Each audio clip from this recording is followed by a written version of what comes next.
TenTenths podcast. I'm your host, Robert Briel, and I'm sitting in the Kangan Motorsports studio with Adam, and I remembered to hit record on everything this week. Yay! Because 2 weeks ago, I forgot. You were so mad. I was like... Which is, it's really, actually, it is a bummer, because that was a really good one. Actually, it worked out. Because, Did it? Yeah, so...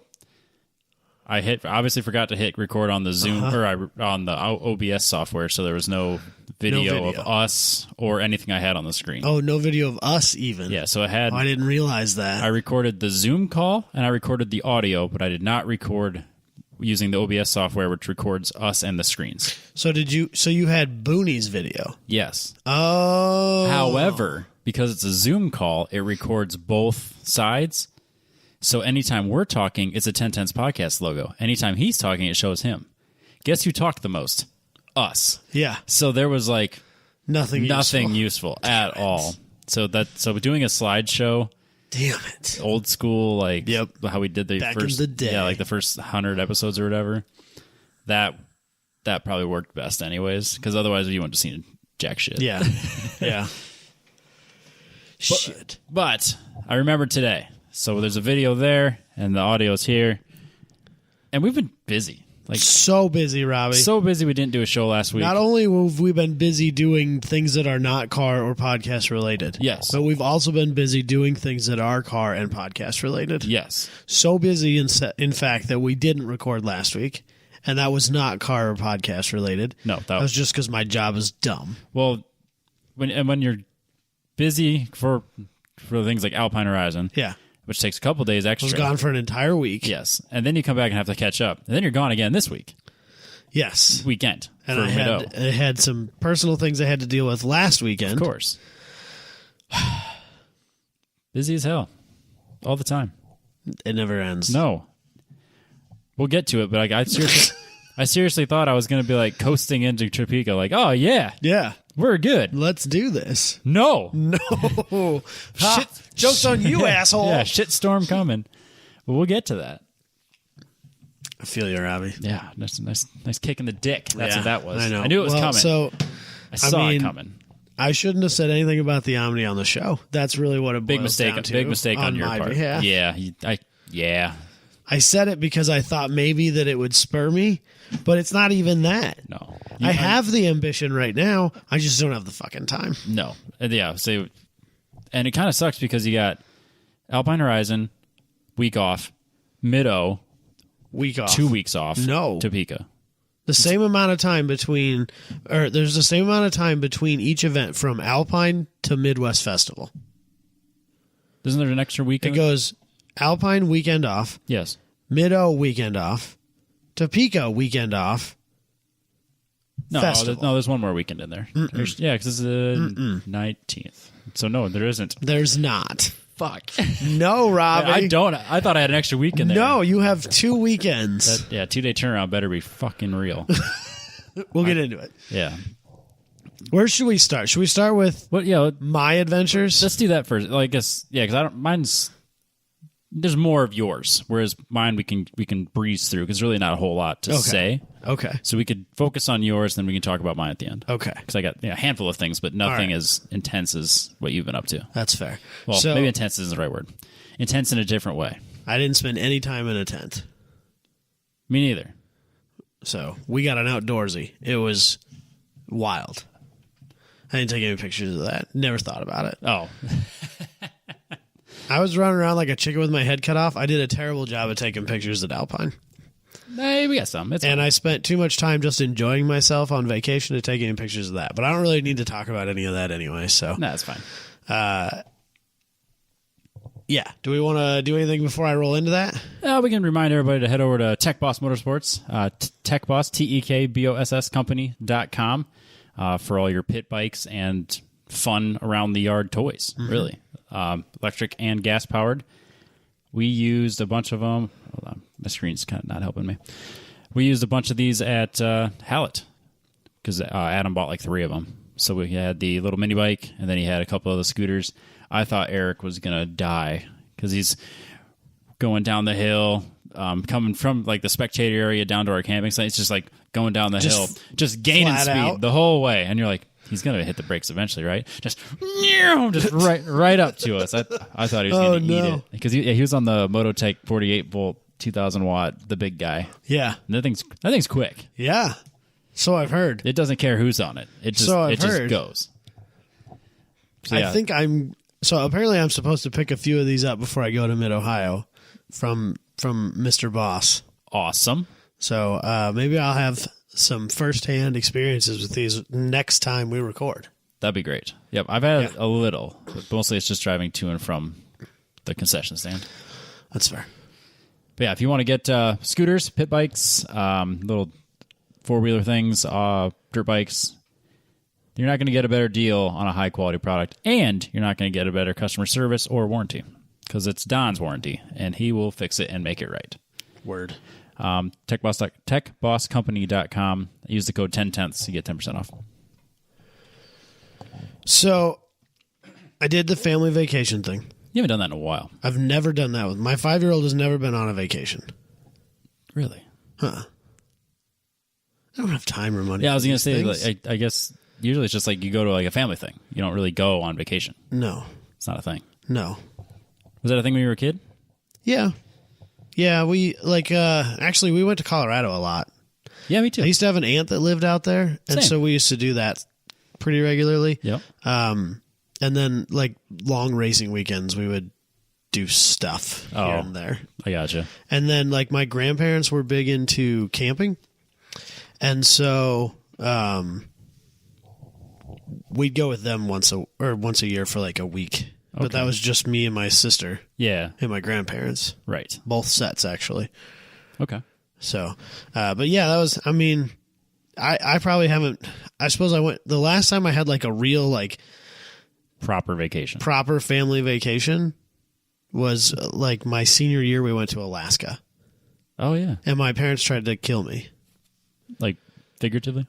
Well, so this is a long-running joke in my family. So we did one of those deals where, like, it's like everything's supposed to be chartered and taken care of, and you just show up and enjoy your week. And whoever we used was not very good. So, like, our luggage went on a cruise, but we didn't. Oh, yeah. So, like, they do like land things, which is what the option we chose, and then they do like Alaskan ocean cruises, which is what our luggage chose. So that was good. That was a great start to the week. And then we went to Denali National Park, and then we were supposed, like, we went there by train, and we were supposed to fly back to Anchorage for the end of the week. Okay. And I didn't have a return ticket. Oh. For some reason, and it's long been the running joke that I was supposed to get mauled and killed by bears and not come home, and that the plan just didn't work out, and so they were stuck with me. Yeah, so they had to buy you a ticket and bring you back? So they had to buy me a ticket and bring me back. I thought maybe you were going to say, no, they made you take a train back. No, but that's been the long-standing joke, and my mom just like, this is not what it was. Like, I don't know, Mom, that's how I remember. The evidence really kind of backs up that story. That's how my sister and I remember it. So I mean, how many people go into the woods in Alaska and come back? That one guy wrote a whole book about it, made a movie out of it even. He didn't come back. No. Got found. Yeah. So there was a blue bus on the hillside right outside of the town that we were staying in Colorado too. Oh yeah, it's the thing. Apparently somebody put it out there like it was funny, haha. I don't know. Maybe someone camps in it, or a lot of times they use them for like hunting. Yeah, like, instead of like a tent, they'll sleep in those. It was a little weird, but so anyway, there's not a lot I want to talk about for my family vacation because that was my family stuff. But we did. So we went to the Colorado Springs area. Yeah. Because that's where the racetrack was, and it was just easier. Of course. And so Katie, we were driving up the mountain, and just like off the side of the highway, I see this big sign that says Race Car Museum, and I was like, fuck yeah, we're going to that. Of course we are. Right? And so then Katie was Googling it, and she found out that it was free. Oh, yeah, win-win. And it turns out that it was, so actually this is not, the one that we saw on the side of the interstate. Yes. And the one that we ended up with. Oh. Not the same race car museum. Oh. So Katie Googled Colorado Springs Race Car Museum, and we found the Pikes Peak International Hill Climb Museum, which I assumed was probably the right one, because why wouldn't you? Yeah, that's where you want to be. Right. And so then the plan was to hit that up on the way to the racetrack because it was all the way down in Colorado Springs. Right. And everything we were doing was up in the mountains. And so we didn't make it back down that far. Okay. So we were just going to hit it on our way to the racetrack. And so we're driving along, and right by that thing, the free one building that says Race Car Museum on us. I'm like, Katie, where are you fucking taking me? She's like, no, this is what it says. Like, all right, well, we'll just go with what it goes. So I guess next time I go there, I'm going to go to that museum. Go to the free one. But anyway, we went to this one. It was free. They're both free. Yes. Awesome. So this is so I've got a few pictures of it. The Pikes Peak International Hill Climb Museum. Yes. And they kind of take you through it's really small. It's not like it's just a handful of race cars and a little bit of history. 20, 30 minutes worth of time. That's That's enough if you're already there. Yeah, it's fine. But the thing is, it's in the Broadmoor, which is like this huge, sprawling, very, very hoity-toity hotel. Oh yeah, yeah. That's where all the upper echelon guys are staying. I don't belong there. You belong where you feel like you belong. So you have to park in their parking structure, and I was like, oh fuck, this is gonna screw me over. But you go in there, and the lady greets you at the door, and you talk to her for a minute, and then she goes, oh yeah, you take this sticker and you put it on your parking ticket, and it'll validate the first 90 minutes of your parking. Oh, perfect. Oh, cool. So it didn't cost me anything still because we didn't stay there for 90 minutes. Yeah. But anyway, a few of the highlights of it, which you got up here right now. They had obviously you can't have a Pikes Peak International Hill Climb Museum without a couple of things. Number one, you got to have some Millen cars, whether they're Reese or his father. Yes. And you got to have a couple Unzer cars. Yes. And you got to have a Monster Tajima car. Yeah. And they didn't disappoint. Good. So they had Reese Millen's prototype-esque Hyundai sponsored, Red Bull sponsored race car thing. I don't remember what year it was. I guess Reese holds, and I think that was in this car that they had there, the overall gravel record. Oh, before they which cannot be beat. Yeah, because they paved it. Because now it's because they started paving it. Now it's all paved. Yes. And I'm in a minority here. I think it's fucking better that way. With the gravel or with the pavement? No, with the pavement. And I am supremely in the minority. I think there's going to be less deaths, but at the same time, things are faster now. Things are way faster now, but they're also more interesting to me. Yeah, because you can get the cars to work better and be more interesting to me. I don't know. I have no. And maybe it's just because I've never really gotten into gravel rally things, right? Or snow or whatever. But when I think of hill climbs, I think of paved, British and European hill climb racing. Yes. I don't think of basically a really long rally stage. So I personally like it paved better, but I am supremely in the minority in that respect. I see both sides to the argument. And I do too, but that's just what I prefer. Yeah, I have no preference. I get the whole thing about the gravel and it separates the men from the boys and blah, blah, blah, blah. But it's fine, whatever. Just so we're perfectly clear, not a single boy is driving up that mountain. That's a man's sport. That is a man's sport. Yeah. That is, even if the women are driving, that is a fucking man's sport. That takes a special kind of driver. Yeah, there were some people in there that were just a little bit in front of us as we were kind of working our way through it. And I heard one of the older guys say, when they were looking in, I don't remember if it was Reese's car or Monster Tajima's car, but he goes, but where does he put his giant balls? So I was like, yeah, that's fair. Yeah. It's a perfectly reasonable question. You got to straddle them around the fire extinguisher, I guess. I don't know, man.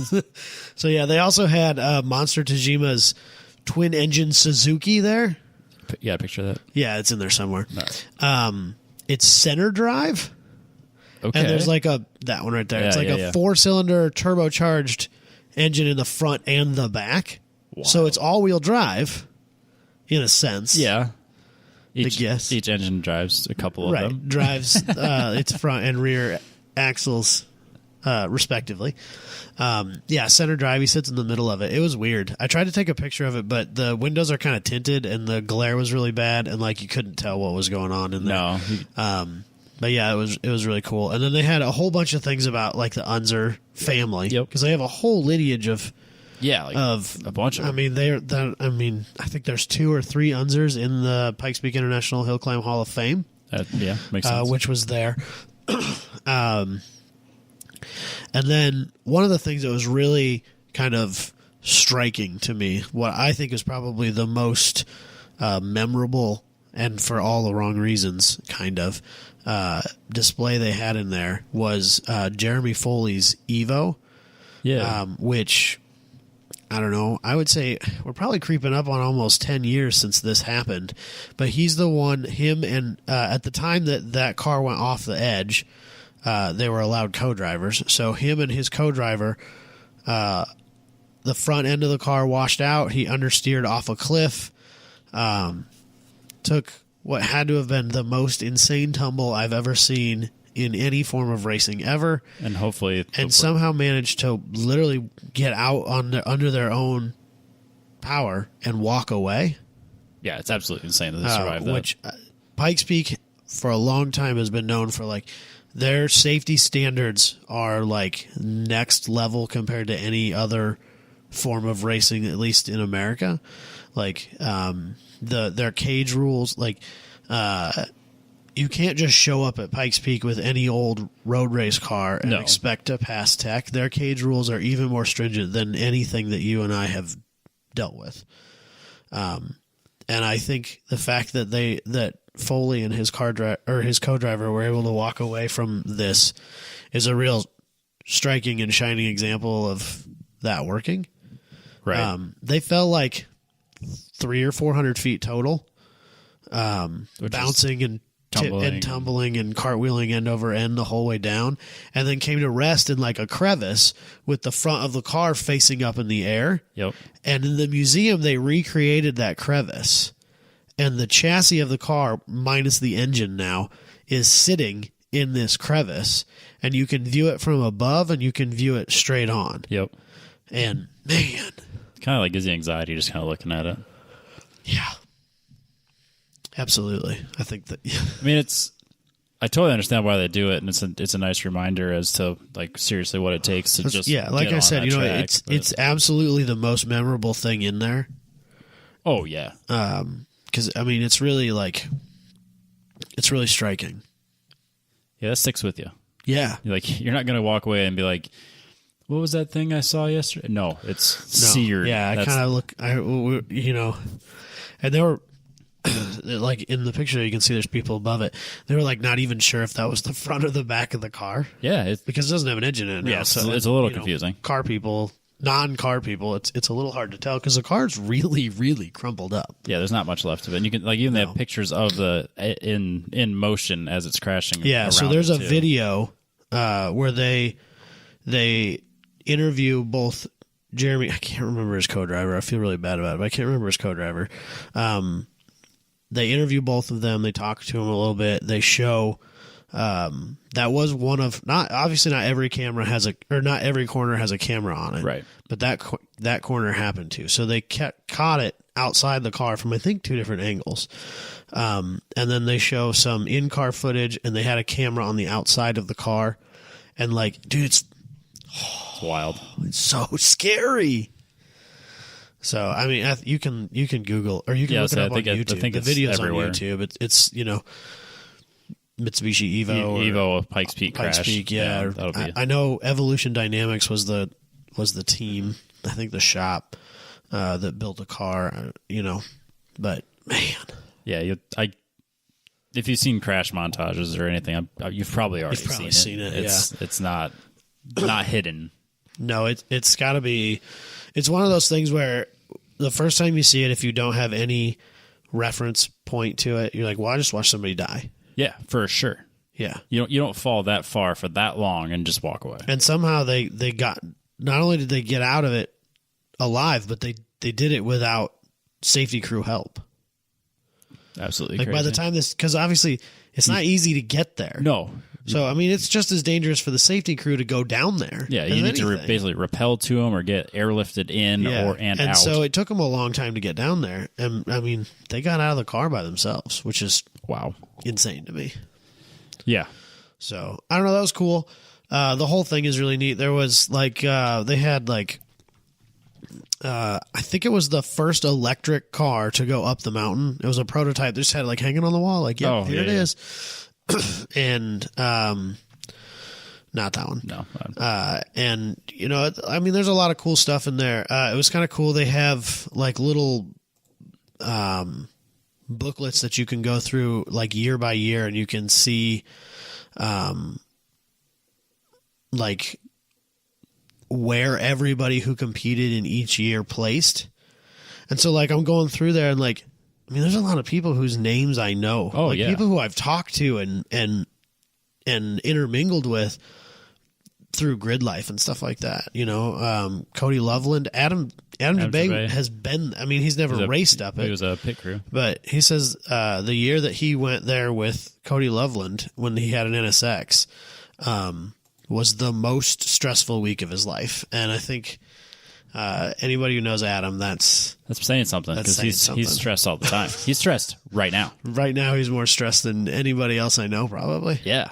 Especially considering we're leading up to a race event this weekend. So he'll be at Mid-Ohio listening to this on his way home. Yeah, probably. So still stressed.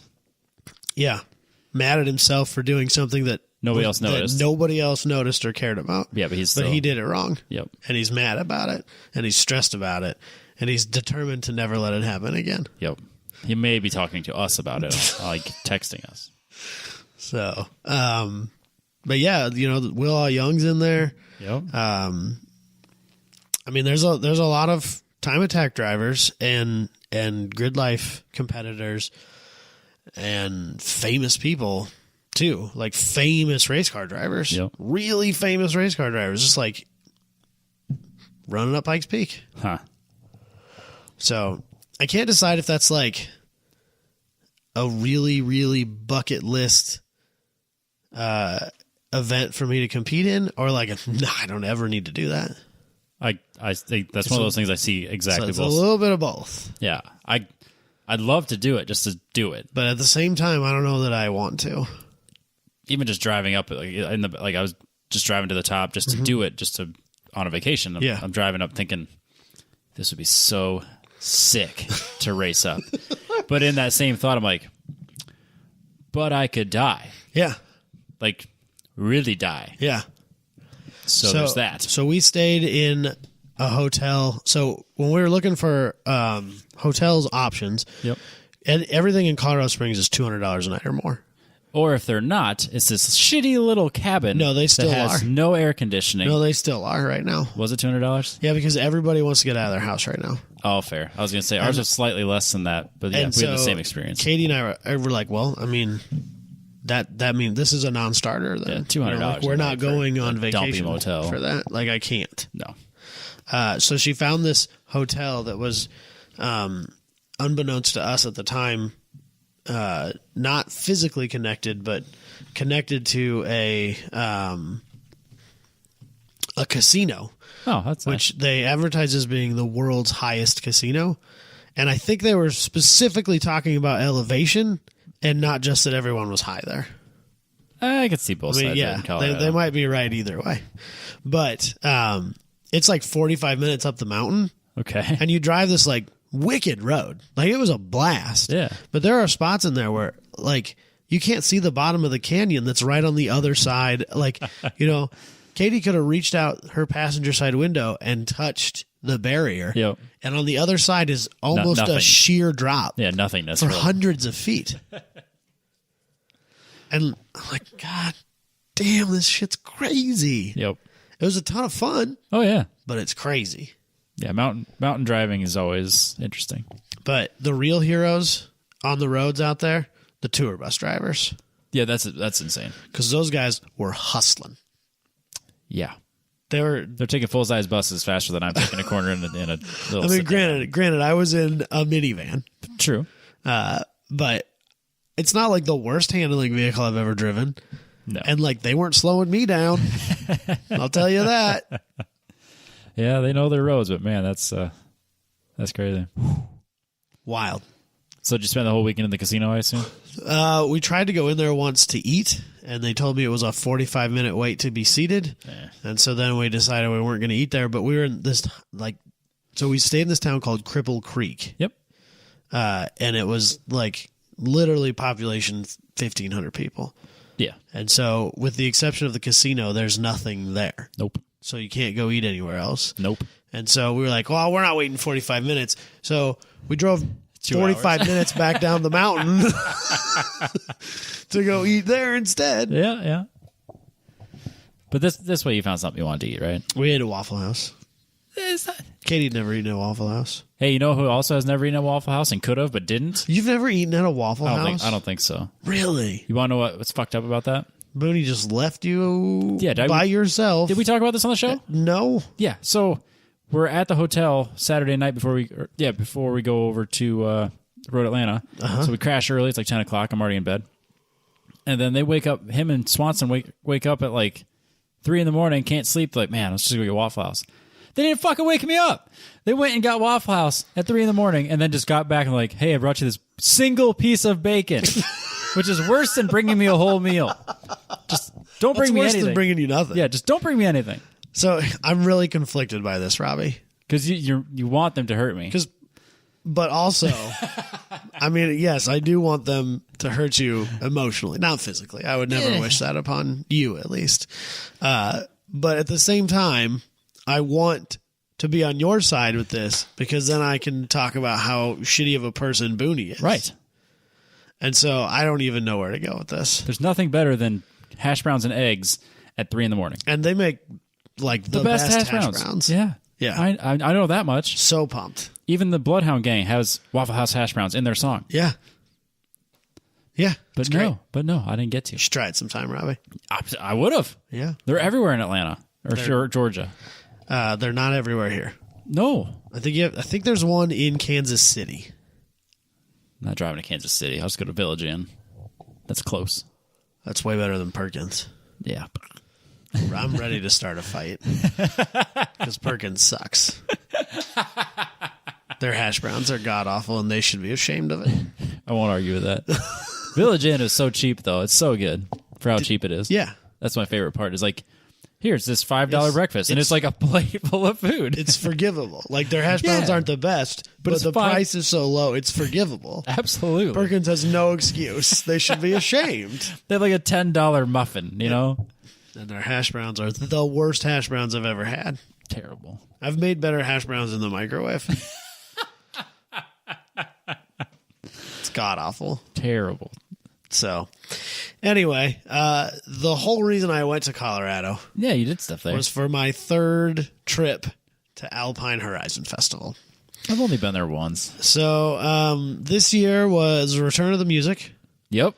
This is the first full festival event in essentially 2 years, nearly 2 years.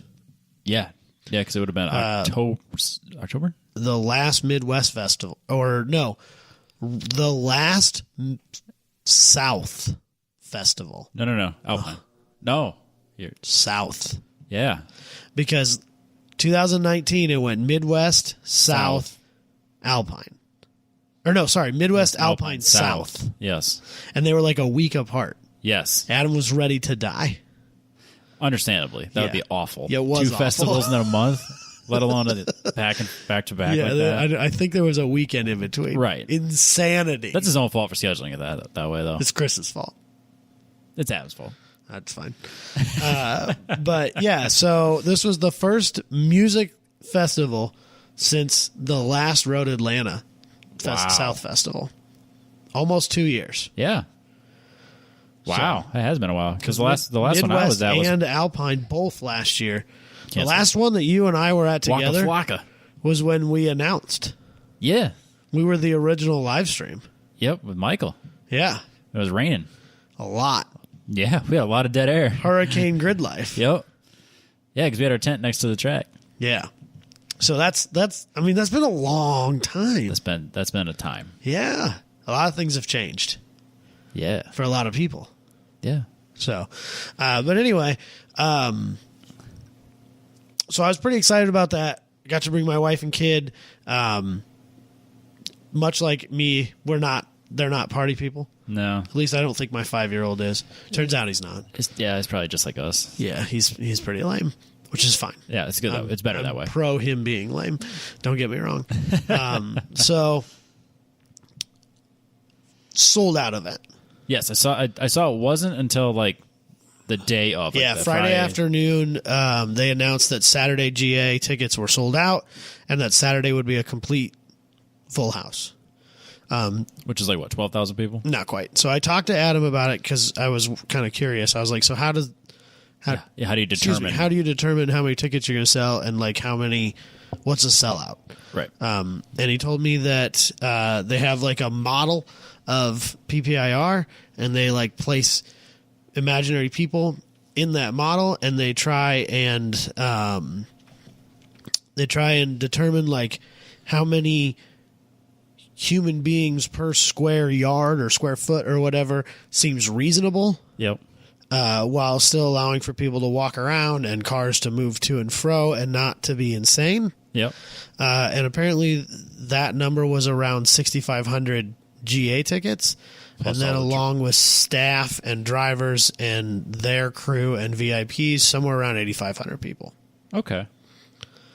So. And that, say you still kind of got that the self or social distancing stuff, even though it's not truly trying to be responsible with it. And I don't think, honestly, COVID aside, I don't know that would have been any different. No, I don't think so. Probably not.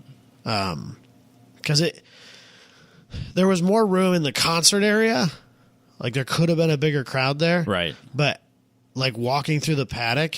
No way. Like trying to get a car on the track would have been a fucking nightmare.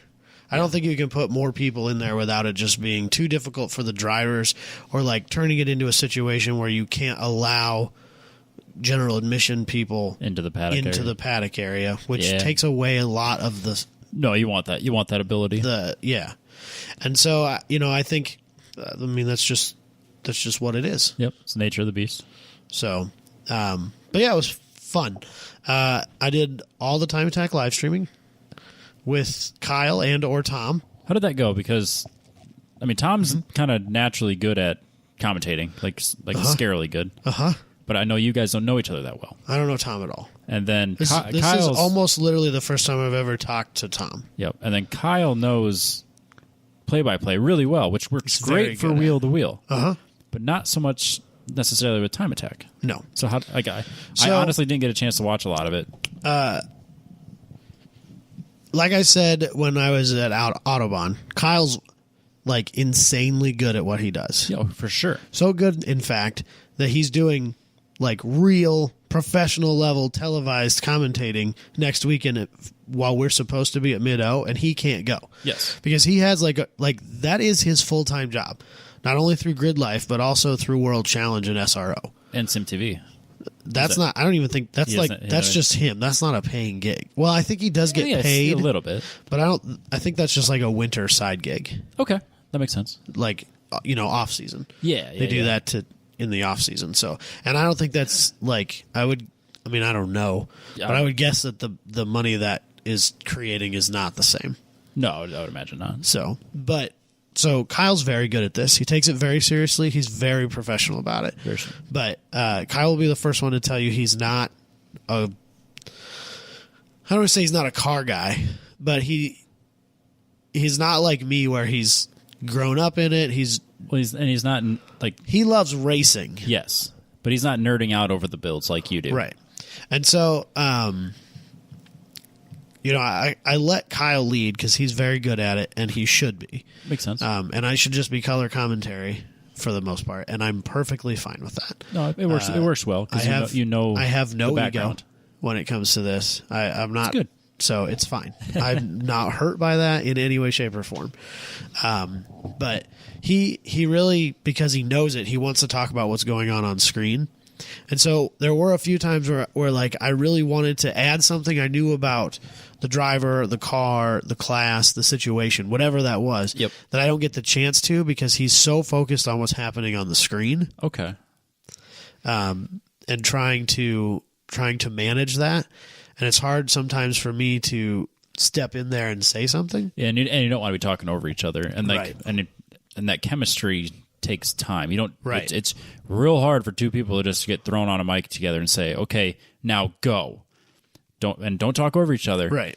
But have good back and forth, and we need people to think you really like each other. Yeah. You know what I mean? Like that's you can't fake that. Yeah, and I don't think Kyle and I have anything against each other. Absolutely no animosity between us. But I'm not Kyle's. Best I'm friend. not nearly as good of friends with Kyle as I was with you and Michael when we first started this. Yep. And when you go back and you listen to our first episodes, even though I think they're pretty good episodes for beginning podcasts, they're not as good as, up into the hundreds where like we found a rhythm and yeah, that and we were really good at it. Right. Still are. Fuck yeah. Yeah, we're the best. I'm saying it, Robbie. Still are. Everyone thinks it's so easy to do a podcast. Well, and we do a lot better when I'm here. Oh, yeah. The shows are way better. In person, way better. Absolutely. Always. It's just the way it is. Thankfully, that's how it is at Grid Life, too. So it is a little bit easier for me and Kyle because we're face-to-face. Yes. It would be the worst show if I was sitting at home. Oh, because no. That'd be technically, you could do what we do remotely. Yeah. Because I can't see the track. I can only see what you're seeing on the screen in real time. Yep. Yeah, that'd be. And so the whole great. time I'm sitting there watching Race Hero, watching times come in, and watching the live stream and trying to talk about people improving times and what's happening on screen at the same time that you're seeing it as a viewer at home. Yep. So, like, I could do it from home. It would be terrible. It wouldn't be near as good, no. No. But Well, it's like the only thing I can relate it to is last week we did a live stream. Well, it wasn't even a live stream. It was just like we did that iRacing thing, that 4-hour endurance, and Josh and Yuki were the drivers, and I was just kind of hanging out. Just that I haven't had enough sim time to make it myself even remotely as fast as them. somebody else that I follow in the social media sphere participated in that. Yeah, I think it was really successful. They had like $45,000 worth of donations, Yeah, or whatever, it which is really awesome. Insane. Way bigger than they thought it was going to be. So cool. And they did like 4 different races. But so yeah, I was just kind of hanging out on like basically sitting in the studio here on the mic and stuff. And the plan was to have me be like a spotter, but because I wasn't driving, they wouldn't give me spotter status. I could just watch it like on iRacing, like any normal Joe. That's dumb. So it's like at least a 1 second delay. Yeah. So I'd be like, on your left, and it's already passed. Like he's like, nah, I got it. But like I think that's what it would end up being. Like if you're watching if you're trying to do it remotely, and there's like even a 1 second delay. Yeah. You're so screwed. It's not going to work. Yeah. Well, even so we did it out of the timing tower this weekend. And so as we're sitting facing the screens, to my right was the wall of windows, and I could see start finish in the front straight. You can't see everything from up there? Or is it not that tall? Well, the back, there's no windows on the back side of the second floor of the timing tower. Timing. Sorry. I was thinking, when you said timing, I immediately went to the other side of the track in the VIP area. No. My bad. No. The timing tower in the middle. Yes, I remember now. Okay. So when you're sitting there, like I could see cars go across start finish, and there were times where they were following them down the front straight with the cameras, and that's 2 or 3 seconds at least behind. Makes sense. Which is why we can't watch the track and commentate. Okay. Yep. We have to watch the screens, which kind of bums me out. Yeah. Because I really so they don't stream all of the sessions. Okay. Just because of budget or whatever. It's very expensive to put this stuff together. Yeah, but and I get that they have a huge crew of people. Like, I don't think you realize. I'll bet there's 20 or 30 people there that are just there for the live stream. Yeah, it's huge. It's a professional level live stream. The people that do that are the same people that film Ken Block's Gymkhana videos. Yes, this is a huge professional This is operation. not a bunch of yokels who are just pointing cameras at cars. These are real deal photographers and like that drone pilot. Yeah, the drones and stuff like that. Yeah, that's professional level. Yeah, and even the people standing in those lifts, Boom lifts, controlling the cameras, and the people that are there's somebody in my earphones talking to us. Yep. A lot. like, hey, we're gonna focus on this, so be ready for it. And I can hit a button and tell him, hey, we want to follow. I never do. It's always Kyle, which is fine because I don't want to do it. But they're like, hey, we're gonna follow. Please follow this car because we want to talk about him because he's winning. Yep. Or whatever it is, that he can hit a little button and then it just mutes his mic. Only. It mutes his mic to the stream. Yep. So that he can tell them that stuff. Nice. Yeah, which is really cool. I remember Michael was naturally good at that. It always offended me how good he was at these things naturally.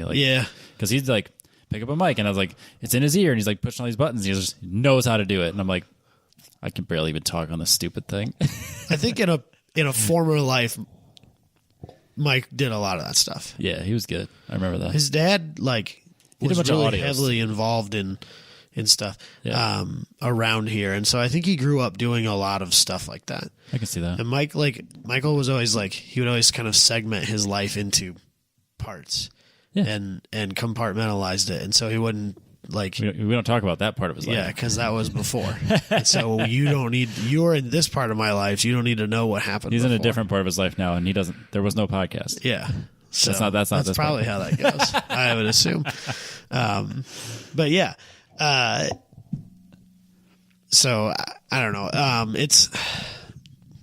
It's really fascinating to be on the backside of it for sure and see it all working. Yeah. Yeah, I can't even describe how crazy all the moving parts are. It's wild. I remember even when they first started doing it, it was always fighting stuff. Like a cable fell down. Now we got to stop the session, or just there's so much stuff that to put the cameras where they need to be, and then get the people where they need to be. It's a huge operation. Yeah, and I think it's paying dividends. I think it's showing the professionalism, and I think it's getting to a lot more people. Because if you look at the view numbers, from NCM, I mean, granted it's a festival, so maybe it was a little different. But if you look at the view numbers from each event as we've gone through the year, they're slowly climbing. Oh, for sure. It's definitely. I think it's getting in front of more people, as well as people are taking the time to tune in. Yeah.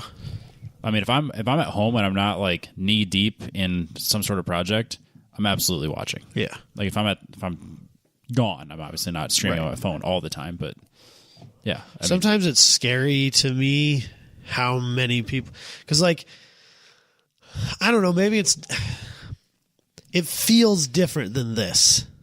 It is different than this. Because if we totally blow this, nobody fucking knows, Robbie. No, I can stop recording. Delete it. Yeah, call it a day. Just pretend like it never fucking happened. Nope, you guys aren't getting another free podcast. Sorry, guys. This week. Technical difficulties. Who knew? Yeah. I don't know, my computer crashed. Sorry for your luck. Yeah, I forgot to hit record. Whatever. We'll maybe get you next time. Or maybe we won't. Maybe we're done. Who knows? But on the Grid Life live stream. Yeah. It's live. Yup. And then, I'll get done with a session, and I'll go, because, I mean, obviously they don't stream HPDE, and I'm not currently dealing with, and hope to not have to deal with GLTC, because I don't think I'd be very good at it. You'll be fine. I'm sure I would be okay. I would be okay. You'd be fine. I am not Tom and Kyle. Yeah, they're pretty good. Yeah. Yeah. But you'd still be fine. I'd be all right. And I'm sure I'd be like, oh, you did a great job. And you'd be like, haha, yeah, thank you. And then be like, no, I didn't. It was fucking dumb. Anxiety the rest of the weekend. No, it's fucking... I don't think... Just stressing. My head doesn't work that fast. No, I'm not. Long-time listeners, well aware. Yeah, I'm not a color commentating guy. No, I don't work I can that barely fast. have a conversation on a podcast. I can't. And so, but I'll get off the live stream, and I'm, walking back to the trailer or whatever, and I'm kind of flipping through my phone, and I'll see all these people that I know who are at the event, who are posting pictures of things they're doing, and then people are like, oh, I saw you on the live stream, they talked about you, that's so cool. I'm like, oh my fucking God, people are watching this in real time, Robbie. At the event. It's wild. Yeah, I mean, no pressure or anything, but there's 10,000 people with their eyes on you at any given moment. I don't think there's that many that watch Time Attack. You don't know that. So what I don't think I'm giving anything away here, so I think I'll be okay. But what I was told is that if you watch the numbers as they come in, like if GLTC goes first, it'll be real high numbers. Yeah. And then it'll fall off through time attack. And it falls off, like, the farther you get into time attack, the more it falls off. And like, then, like reverse exponential. Yeah. And then, like, if you watch, or if you have time attack first and GLTC second, A group's decently high, and then as B and C go, it falls. And then right at the end of C, it goes, spikes back up because GLTC is next. Yep, I can see that. No, I think even watching it, because if I'm at home, or even if I have a good connection for the internet and I have it sitting in my shop, because if I have it sitting in the doorway, you just have to have it just right. If I sit it in the doorway, it's got enough of a line that I can get it to stay connected. But like then it'll stay all day. But you can see who's watching, and then the numbers definitely go up for GLTC. And I do not want to talk about it here, but there is some discussion on trying to change things to make that more viewable. I have my opinions on it. Some other people have some very different ones. So you want to talk about it, Adam? No, we're not going to talk about it. We are not. You want to know how to fix time attack? I might talk about it. I might be willing to talk about it after they may or may not make change. If they ever make changes, we can talk about the changes. Then I will happily talk about the changes because they're public, and I will happily talk about what I think they should have done if they don't do it that way. That's fair. No, but as of right now, I'm not going to get myself in trouble. You won't get in trouble either way. You can at me if you want. I may or may not answer. No, don't answer. They can figure it out. But yeah, I guess let's talk a little bit. How did the whole? Let's talk a little bit go? about the event. We got to talk about everybody's favorite time attack competitor, Iowa Man. Yeah. So this was fucking Dalton. God, he looks good. So Dalton has this little. It's a New Balance shoebox that he stays in the trailer at all times, right? Yep. And it has a pair of New Balances in it, like fresh. Yeah, fresh New Balances. Okay. Which I told him he needs to wear while he's mowing at some point. Yeah, they have the green a little bit. Because they gotta get a little green on them. And then a pair of like long white tube socks. Yep. That he told me that was a fresh addition to Alpine Festival, to the ensemble. He told me that he was getting fitted for work boots, and they were like, oh, do you want a free pair of socks? And at first he's like, no, I don't want those. And he's like, wait, yes, I do. I do. Yeah, those are perfect. I do actually really need those socks. And then a pair of jean shorts, not cut off jeans shorts, real legit proper jean shorts, proper Levi's. Yeah. And then his button up Corvette t-shirt that he bought at NCM. And he doesn't wear it most of the time, but he has a Corvette racing like trucker hat, which is pretty choice. But he spent a lot of the weekend wearing that. Yeah, I see so first event with the notorious Corvette. Yep. His bright orange Corvette. How did it go? At first he was not planning on bringing the Camaro. He was like, I'm bringing the Corvette, I don't need the Camaro. Yep. And Ryan's like, no, you're fucking not. You're bringing the Camaro. Like, we're putting it in we have room for 3 cars. You can bring that car, because I don't want to deal with you being a crabby little baby. If something goes catastrophically wrong with the Corvette and you scrub every session, I also don't want to deal with Nolo Dalton at festival. Yeah, a festival Dalton with no car is probably not the best. No, that's just drunken. That's just drunken stories. To clear the air right now, Dalton was probably the best behaved I've ever seen him at any event. So I've heard. Apparently he drank more beer than I thought he did. But he did no shotguns that I saw. Wow. He didn't try to teach my kid how to shotgun or anything like that. Wow. We were all in bed by like roughly midnight, both nights, That's Friday normal. night and Saturday night. Despite the fact that the party raged on. Of course. But that 9 a.m. first session, that gets you. It comes fast.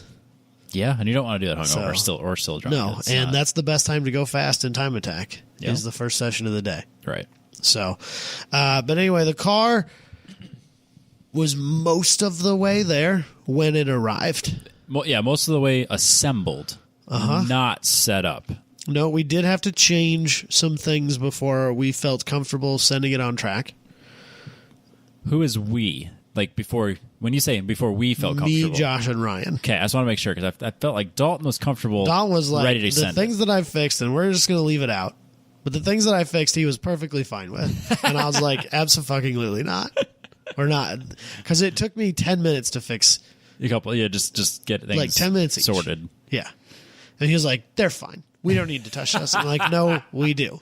Because those are safety things. Like, those are things that make your car not crash. And so not we're going to fix them. Because it's easy, and it's better safe than sorry. Yep. Worth it. But so what he found out just before the event was apparently okay, I'm probably going to get this wrong because I wasn't paying that much attention because I had other things going on. You're a little busy. Yeah.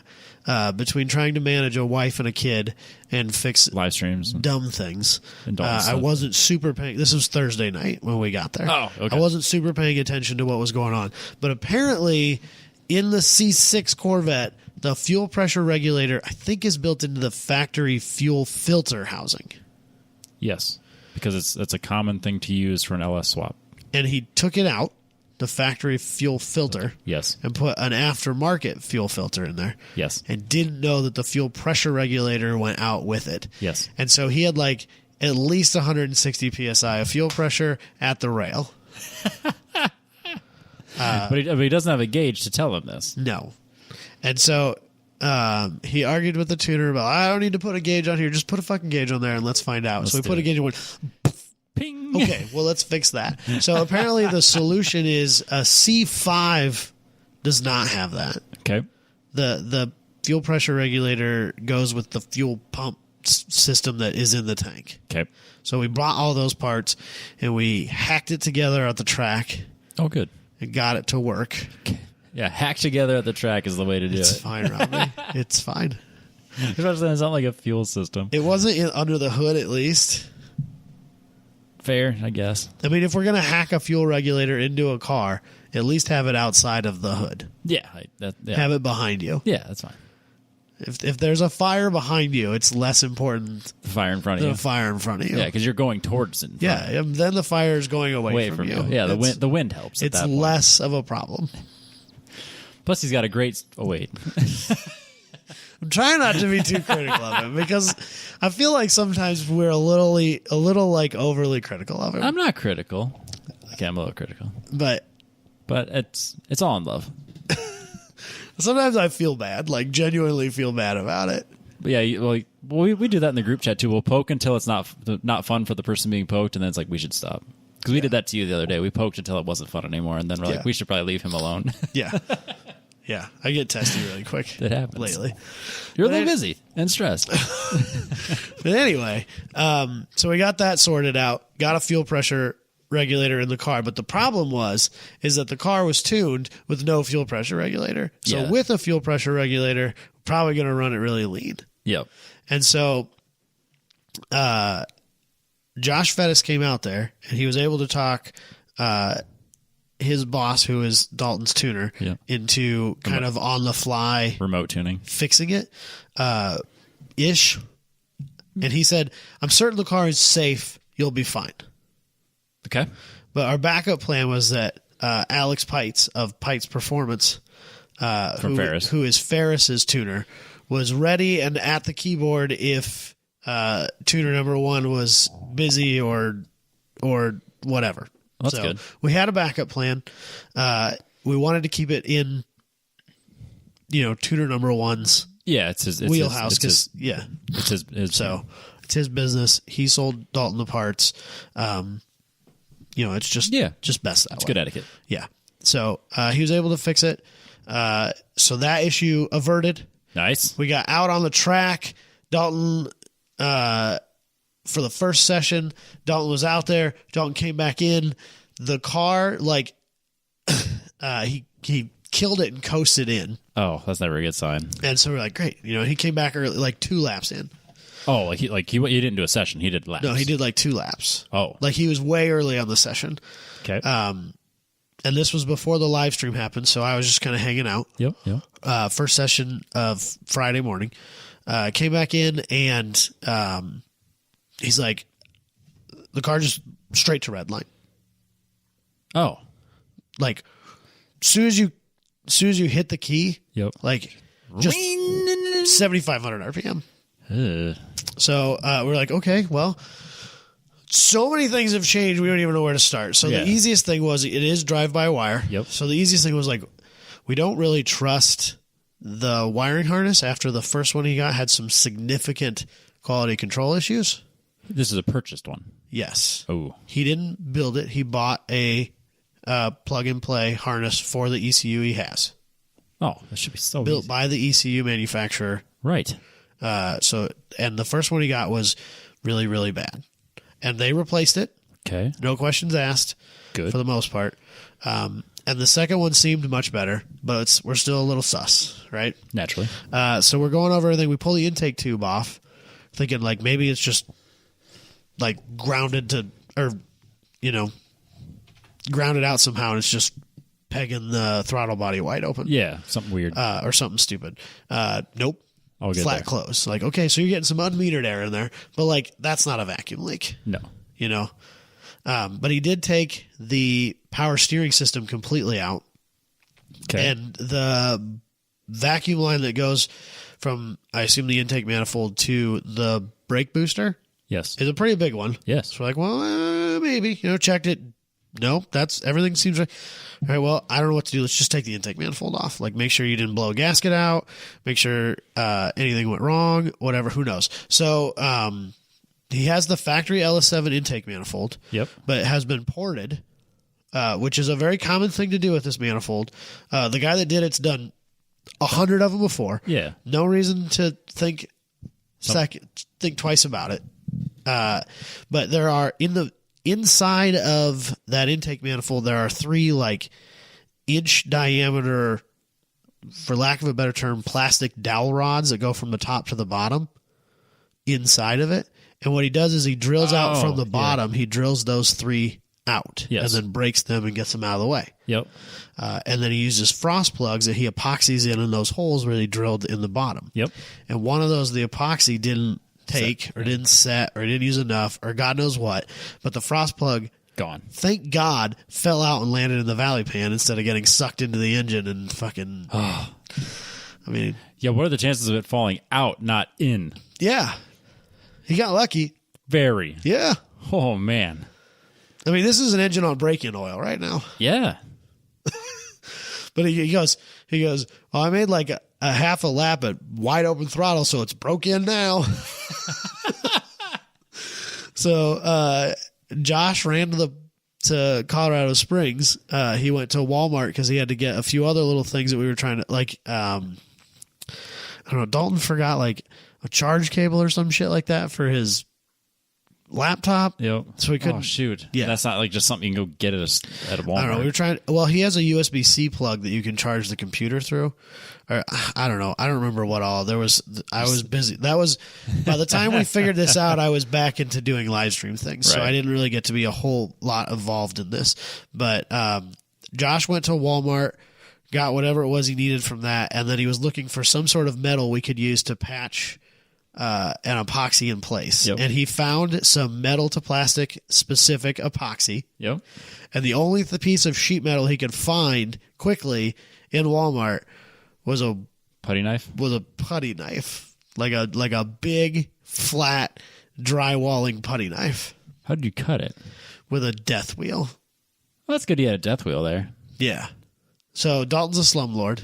So he owns a whole bunch of, he owns the whole line of Milwaukee cordless tools. And he has them with him at the racetrack. Of course. And so, it was actually kind of nice because it gave you a nice handle to hold while you were cutting it.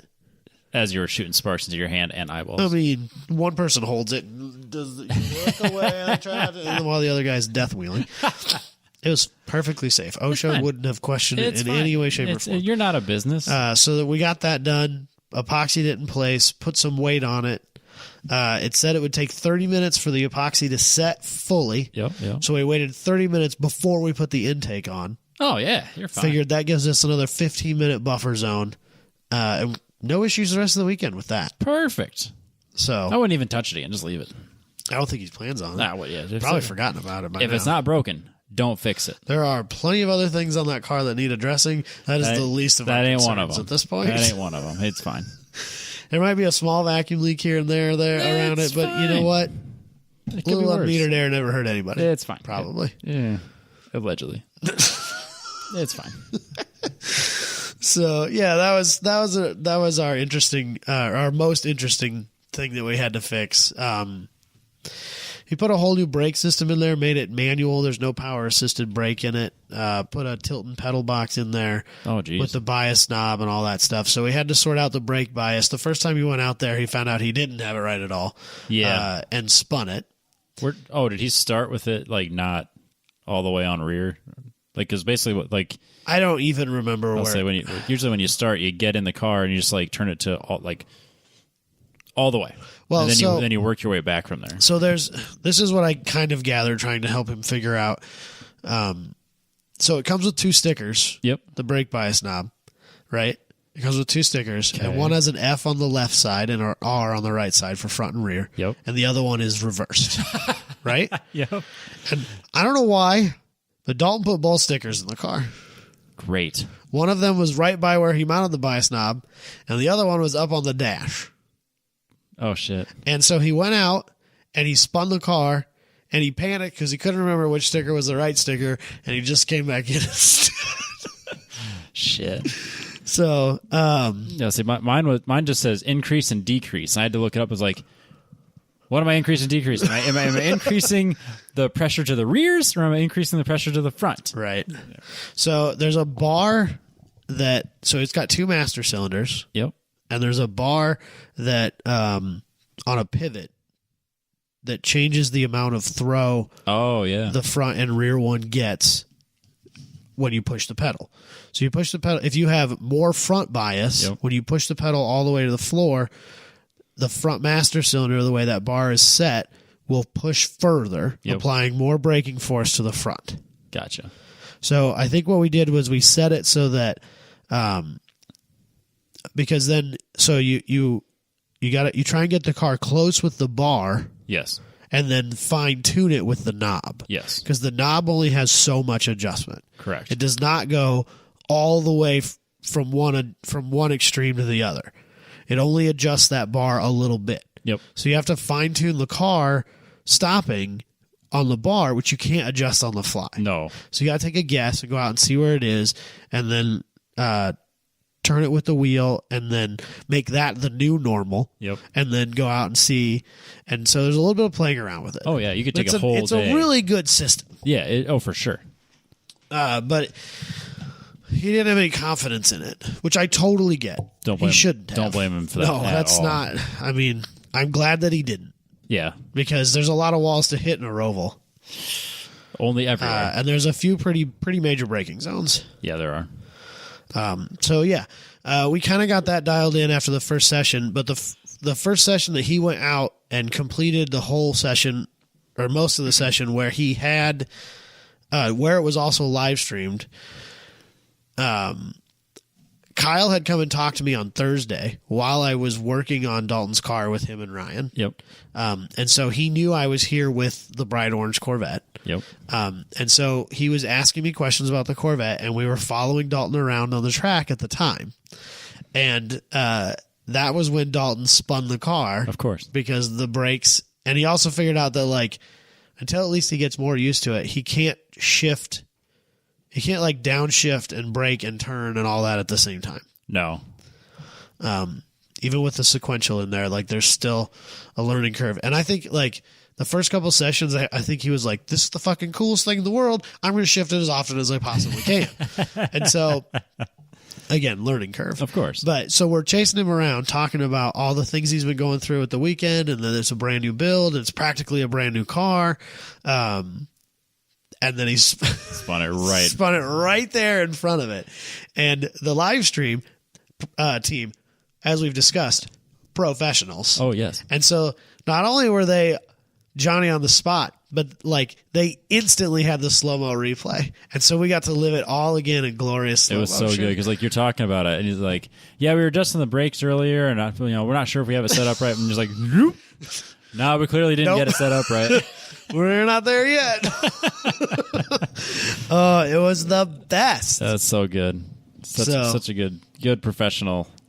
So I thoroughly enjoyed that. It was a good time. But so he was able to get the car sorted out quite a bit. Yes. Get more confidence in the brakes, more confidence in because he's on new tires. He's on AO52s. He went out there the first couple sessions on his rivals just to kind of get things sorted out before he went out there and flat spotted some sticker AO52s trying to figure out his brake bias. Probably the right choice. Yeah. But so like as soon as he started getting confidence in the car, he changed tires. Oh shit. You know, and so now he's got to work it back up again. But he was able to get since he didn't make the first session, he didn't make a complete timed lap on the first session. Oh shit. He had to start in the back of C. Oh shoot. Because now he's got to race his way to the front. Yep. And so that car has remarkable closing speed on anything in Group C. Yeah, like a lot. Because like everything in Group C is like 100 horsepower Hondas. Yeah, and like Honda Fits in Sunday Cup, like battling out, just laying down killer fast laps and doing 112.7s, right? Just like flat out as fast as those cars will go, using every bit of curbing that they can. Late breaking the piss out of everybody and putting down 112s and being fucking pumped about it. Yep. You know? So like they're not on the same league. Dalton should be able to tiptoe and he should roll it off the trailer, not even think about it, and do a 103. Yeah, he should be able to tiptoe his way around and do like a 103 to 106. Yeah. Which is where he was at. Yep. But he fought with that traffic for a while. So it took him a while to get up there between like building confidence and fighting traffic. It took him a while to get into the run group where he did well. Yep. And I think, you know, if we hadn't had those problems, I'm certain that the car could have gone faster than it did last year. Yeah. Last year it went like a minute 069 or something stupid. Like, because obviously, like, the barrier at this track, like the Gingerman 140, and I don't even know, this might be even faster than the Gingerman 140, is the minute mark. Yep. Honestly, I think like minute 05 might be the Gingerman 140. Like the time. Right. You know. But yeah, like a 1 minute's definitely his goal. Like a 1 minute was his goal. Yeah, absolutely. And he managed to get a minute flat 08 or 0.8. Yep. So he was 0.8 off of last year. Yep. But I mean, all things considered, the car's not. He went from a car he was completely confident in, pushing it to its absolute limit, to a car he has no confidence in that's completely different. Yeah. So I mean, the fact that he's on pace where he was last year with a car that's not optimized yet, he's in a good place. So we decided that we were going to give the car a solid 50% of the way to being completely set up. I think that's fair. And ready to rock by the end of the weekend. And him and Josh took it to RPM last weekend, Saturday. Yep. And Josh, not Dalton, Josh upgraded that to a solid 75. Nice. So I think, you know, going into Mid-Ohio, I think we're going to be in a better position. For sure. For sure. Some of the other interesting highlights, Ryan Seiler, who I've been talking about a lot because he's been riding with us, battling out in the Club TR class all year. That class has been pretty like... I mean, it's been decently close, but it's also been like really dominated by Ben Thorne, Gears and Gasoline, and his Civic. And they even flat out said, like, Ben Lynn was talking to us during the event, which we'll get to here, but he even said, like, coming into this event, they were like, we're not going to be able to make any content on this event because it's not going to be interesting because no one's going to be there who's going to race you. Ha. This is they've said that multiple times. Like earlier in the year too, they're like, "Here, these are the people we think are like people that are going to give us." Left Ryan out of that list. Yeah, but he was always right there though. Well, so like at NCM, he podiumed with basically 2 hot laps. Right. Never having been to NCM before, which you can attest is like that's not a small feat. If he did 2 hot lap, 2 flyers, 2 like real solid flyers, and podiumed, then Like, if he'd have had a whole weekend, he probably would have handily won that event. Yeah, I would say so. Because there's so much time on the table. There's no way he didn't leave seconds worth of time on that table that he could have easily found. Yes. And then we went into spring kickoff. He's never been to Gingerman before. That's a lot of people's home track. That's like basically Grid Life. Every competitor at Grid Life, except Ryan and Dalton, that's their home track. Basically, yes. And I think he was third or fourth. Yeah, he was up. I mean, he was right in the thick of things. Again, right there. And then we come into Autobahn, and him and his friend Dana Wazinski and his K-swapped BRZ chasing each other down, threw down wicked fast times that Ben didn't see coming. And like by the end of Autobahn, you can like, it's kind of funny, like, because obviously we've been following this, of course, like Gears and Gasoline's social media presence in Club TR the whole season, and like, I mean, they've like almost seemingly been going out of their way not to talk about Ryan. Yeah, it seems that way for sure. And then, like, after Autobahn, they were like, wait a fucking second. This guy, he's right there. And what's funny is, like, so Ben's car is, like, kind of, I mean, I'm sure there's a ton of development within the rule set, and there's a ton of time to be found because it's a brand new class. Right. But as it stands, Ben Thorne's Civic is like a pointy end of the stick, pretty well built to the class rule limitation car. That was my understanding of it, yes. Ryan's is of open diff, stock bushings. Open diff? Open diff. What the fuck? Like, all of the Civics and the Integra that are running in that class that are fighting for him, they're all in, like, wild spherical suspension setups and really nice, and they all make more power than him because that K-Series engine is designed to sit transversely. Yep. And the intake options that are out there are better flowing. And the good flowing intake options don't fit in the S2000 when it's transverse. Right. And so he's like legit almost 20 horsepower down on the front wheel drive cars, which is a huge amount of power when the class is practically a power to weight class. Right. That's crazy. And stock, like literally, not just stock bushings, the factory bushings. Or junk rubber from, and that like, car's been a track rat, like a track rat, like its whole life. He bought it from a guy it was basically a track car when he bought it, right? Already, and so it's got like 6-year-old Olins on it that probably are in desperate need of a rebuild. I would say so. And he's right in the thick of things. Oh, that's so good. And so coming into this weekend, we were like, this is probably the best opportunity that Ryan's going to have the rest of the year to get that 100-point first place podium finish. Yes. Because him and Ben have exactly the same amount of, or have basically the same amount of time at this track. Because the first year that we had Alpine Horizon, or Alpine Festival, they did not, the Bens were still doing those whole Grid Life time attack recaps. Yes. And weren't competitors. And then last year they both raced in it. So they both have roughly the same amount of track time on this track.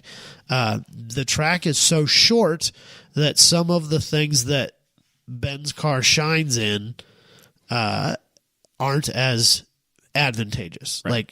like straightaway speeds and stuff like that. And last year, if you watch Gears and Gasoline's videos, Ben really, really struggled with this track and car setup. And so I think coming into this, he was a little bit worried about it. Makes sense. But he thought, I don't have any competition. And then Ryan shows up, and dude, I don't even remember what the times are. Like, it doesn't matter. It was like 103 and change. Oh, wow, that's quick. Is what Ryan ended up at. Like, honestly, so that was the other thing we talked about about. Can't be 103. Yeah.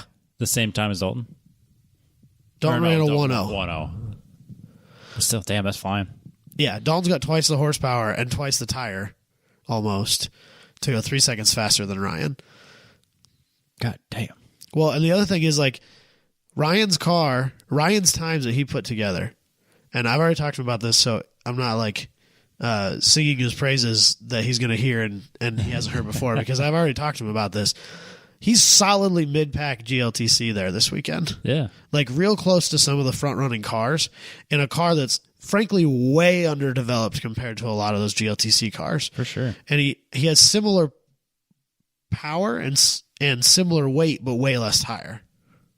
Huh. Because they're on Hoosiers of similar size, and he's on RT660s. Great tires. Don't get me wrong. It's not a Hoosier. Not a Hoosier. A 255 Hoosier and a 255 RT660 are not the same tire. Wow. So Ryan should be absolutely elated with his time and his performance that weekend. But he ran a 103 and change. I think Ben ran like a really low 104, and Ryan ran like a mid 103. And he went out there and he got into the 103s, ran like a 103.9, and then like 2, 3, 4 laps later, like ran that like 103. I want to say it was like a 103.4. Jeez. And so, you know, just really fucking sent it home. Just yeah. Fuck you. You know? And so coming into Sunday morning, which is probably the best time, like we've said, mornings are the best time, especially for that track. That first session. That track really falls off, it seems, as the day goes on. But Sunday morning, Ben was like, I know I'm behind. But what we were really worried about, Ben and Ryan's times were so similar that for the first time this whole season, they were gridded back to back, Ryan in front. And so Ryan was like, man, I think I might just go out there, get the car warmed up, and then pit for a gap because I don't want him to follow me. No, I get that. Because, like, whatever it is that Ryan's doing, it's working. It's working. And even if it's just a mind game, going into pit and asking for a gap and leaving Ben out there by himself. Smart. So, and Ben ended up must have had problems or something. It didn't end up being that big a deal. He did not have to chase him down. Ryan did have some car problems this weekend, did cause a black flag on the session, and had to come in on the hook. Yeah, not good. Yeah. What was it? We don't know. Oh, it was fine. Like just... We got back in there, started looking at things. Car fired right up. He took it out on the interstate, made a few passes, made a few pulls. Everything seemed fine. Never reared his ugly head the rest of the weekend. Oh, weird. So that's good. He's got an AEM Infinity in there, and told him he was making boost. Oh. So that's a thing. Huh. Okay. So I don't know. Who knows? He's been fighting little problems here and there with that car all year, which is really... I think been the biggest hindrance to his performances at any event is that the car has not been there, not so much that his driving hasn't been there. No, it sounds like it. That's crazy. So, but yeah, right now he is in the lead in Club TR, but also he's the only one who has had 4 full events in Club TR. So technically he's not. Right. You know, if you knock off his lowest, I haven't done the math on it. You know, if you knock off his lowest, he's not winning. Right. Because Ben has 2 100s and then this one, which was not like an 88 or something like that. Whereas Ryan only has 100-point score. So, but yeah, it could be an interesting rest of the season. Good. I'm really excited for him chasing after it. So yeah, look, he's right back into it. It's going to be really good. So a couple other highlights for the weekend, time attack wise, and I think there's like 2 or 3 things I want to talk about with GLTC and drift, and then we can move on. Cool. Ferris Cartoumi was out there this weekend in the most insane car on the planet. I don't think you took a picture of it. I didn't take a picture of it. You're absolutely 150% right. I did not take a picture of it. If you don't know what Ferris's C6 looks like by now, you must be living under a rock. That's fair. His twin-turbo C6 Z06 Corvette with Cody Loveland's most insane aero package that was there this weekend. Ferris came into the event already being the track record holder from last year. Yep. But still naturally aspirated at the time, not turbocharged. No, that's not true. No, it was turbo last year. It was turbo, but didn't have the aero package it has now. Right. That's where we're at. Sometimes I lose track of where we're at in development. It happens. But he went like 53. Well, okay, so starting out, he went like a 58. Yeah. Like a low 58. Went out there, and then like posted on social media like, yeah, things went really well. New track record, new unlimited record. Like, this is great. You know, first off to the first session, doing well. I think it's got 57s in it. All right, cool. 57s. That sounds bonkers, right? Yep. Batshit insane. He ended the weekend with a 53.2. The next guy was 58.1. Yeah. Yeah. And then because apparently setting an overall production car lap record and a unlimited class track record wasn't enough for Ferris. That's understandable. He also had to go out there on ACRs. Yep. Because that car, the only thing that puts him in unlimited is Hoosiers. Is the Yokohama slicks he runs. I think he runs Yokes. Okay, I thought he was running. I don't know. I can't say for sure. The slicks, whatever. Either I don't way. know if they're Yokes or Hoosiers, but that's what puts him in unlimited. The aero package on that car is completely track mod legal as long as the rear wing is deactivated, which currently, because it is an active rear wing, Yes. but it is currently not set up, so it's just stationary. Okay. Track mod does not allow active rear aero, or active aero. Yep. So as long as that's not on and he's on not slicks, that car's a track mod car. That's insane. So he went out there and laid down a 54 in track mod. So he did 6 flying laps that weekend and set 4 records. That's insane. Yeah. Street tire record, overall record, unlimited record, track mod record. Dalton's got some work to do. So That's so fast. yeah. Insane. The other thing I want to talk about, another thing I didn't take pictures of because I suck at life, Robbie, and I'm very sorry for this, but I want to talk about it because it was like the crowd favorite of the weekend. Charlie Whitney and the Heretics Time Attack team. Oh, yeah. Festiva. Yes. So this is a car I think we've talked about in the past. We have. Because it was supposed to be at Super Lap Battle 2 years ago, and they had a fire and weren't able to make it to Super Lap. They've had the car running for a little while. It's had a couple test and tunes, but this was its first like competition event. Yep. They were parked right next to us. This is the silliest little thing I've ever seen in my life. And he just goes out and just burns down laps all damn weekend. Yeah. I mean, the car. I can't find any pictures. I can't find it. I can't remember his Instagram. It's Heretics handle. Time Attack. Oh, that's why. Yeah. Oh, excuse me. There it is. But he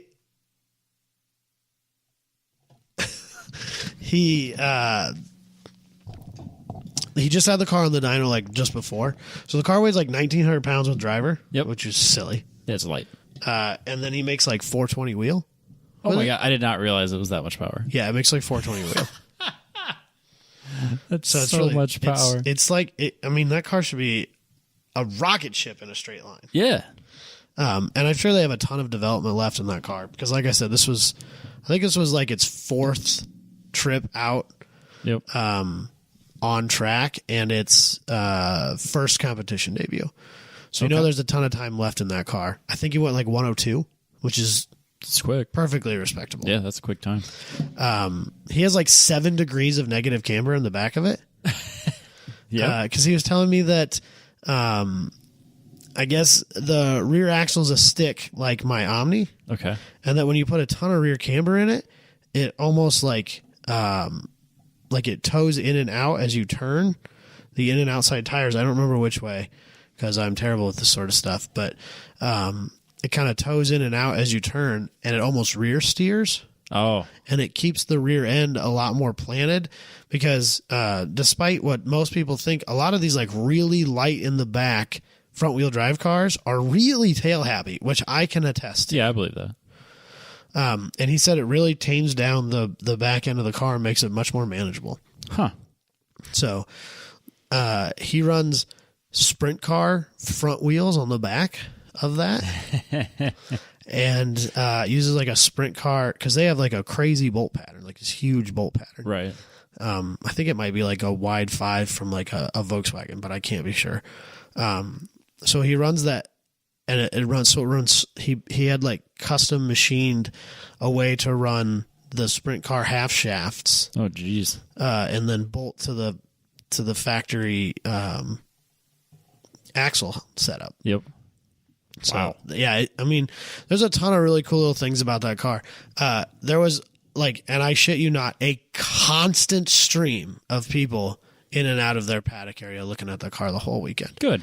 Absolutely 100% the fan favorite car there this weekend. As it should be. So I'm really excited for them to keep showing up with that car.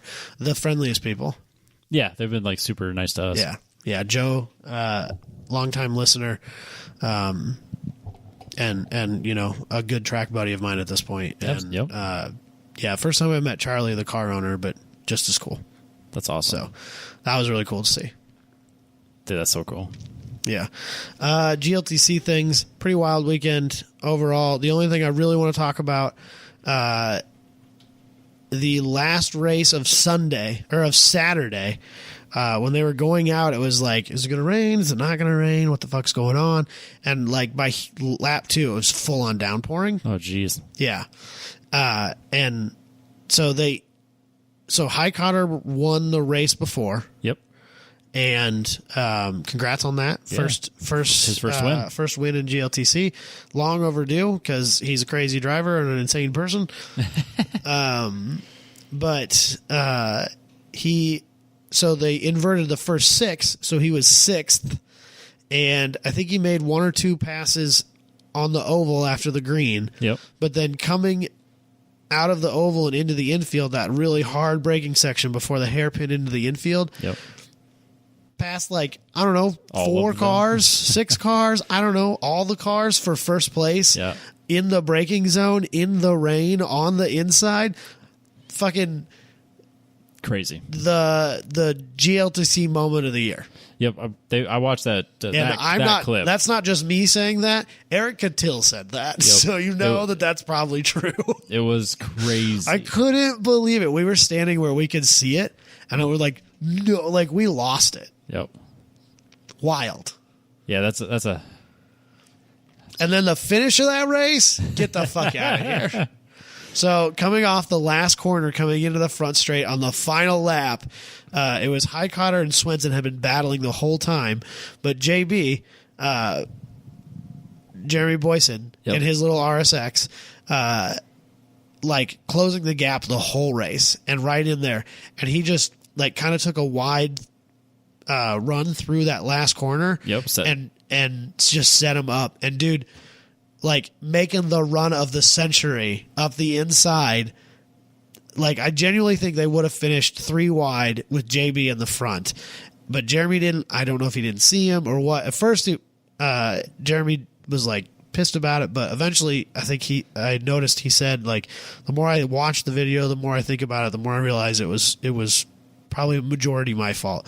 But I think he kind of drifted down because I think when I was watching the shootout, a lot of those guys were taking a real shallow line to the finish line for time purposes. Gotcha. So like, if all you're trying to do is set the fastest lap, you stay low. Yep. Because the distance you're traveling is less. Okay. But if you're trying to set up for the next lap, obviously that's not where you want to be. Right. So I think Jeremy was drifting down the bank trying to stay as low as he could because he had the run on High Cotter, but he didn't know that JV was on his inside and also had the run on him. Oh. And basically pit maneuvered himself on JB's car. Spun the Corvette out. JB still managed a second place finish. That's good. Which, you know, he was bummed about but excited about at the same time. Of course. But, man, that race, wall to wall. Absolutely wild. Yeah. That was... I have never, ever gone back and watched a GLTC race after it was posted. I went back and watched that one. Yeah. No, that's so good. So, Tiffany Kelly ended up in the wall, Yep. which was a really bum deal. I didn't see it happen, but I did see the aftermath. She's okay. Car less so. Yep. It sounds like she's been hacking on it already. So Yeah, I'm sure. Yeah, that was bad. So, yeah, quite a weekend. definitely. So, Definitely. drifting was the most insane thing you've ever seen, as it always is. Naturally. There was a group of guys there putting a cage in a car the whole weekend, a C6 Corvette. I don't know if they showed up, like if it was a publicity stunt, like a shop car, like look what we can do. We're going to show up on Grid Life on Friday morning, put a cage in the car, and make it out for the Sunday session. Or if they showed up going, what do you mean we can't drift this car without a cage in it? And they were like, no, you guys got to put a fucking cage in this thing. And like, fine, we will. I don't know what happened. Yeah. But they spent all weekend throwing that cage together. So the picture I took right here where you're looking at, that guy's getting ready to rip the door panels off because they just realized that it doesn't clear the door bars. Yep. Been there. Like, that's where they were in that build. They had a pre-bent cage. Oh, that helps a lot. They just had to weld it in, which is why I don't know if it was that's why I kind of lean towards publicity Since stuff. they already had it. Because they rolled up with a pre-bent cage and like one of those Miller welders that's on a trailer that you rent from Star Equipment. Yeah. Not just like some little 120 volt TIG welder, but like A really good Miller. yeah. Yeah. I'd be curious as to what the true story is behind that. Because, yeah, I mean, you're not... I've seen it before. People show up to Grid Life knowing their car doesn't work, and they're like, this is motivation to get it done. Yeah, the first year we were there's that guy who was trying to put a motor in his BMW. No, he's swapping heads or whatever. Was that what? I don't know what It it was something like that. He was way deep into that BMW. The whole weekend. Yeah. I don't know if he ever got it done. I don't know if he did either. He showed up with AstroTurf and everything like, yeah, this is what I'm doing here. Yep. I paid the entry fee to show up and work on my car. Yep. Haha, I'm funny. It doesn't seem funny. No, it seems That sounds terrible. awful. I don't want to do that. So Because I guarantee the one tool I need is the one I left all the way over there. yeah. So Wild. Yeah. I don't know, That's man. But did he get on track? I don't know. Oh. If he did time attack, you would know. We boogied out of there semi early on Sunday Yeah, that's a long drive. because we wanted to get partway.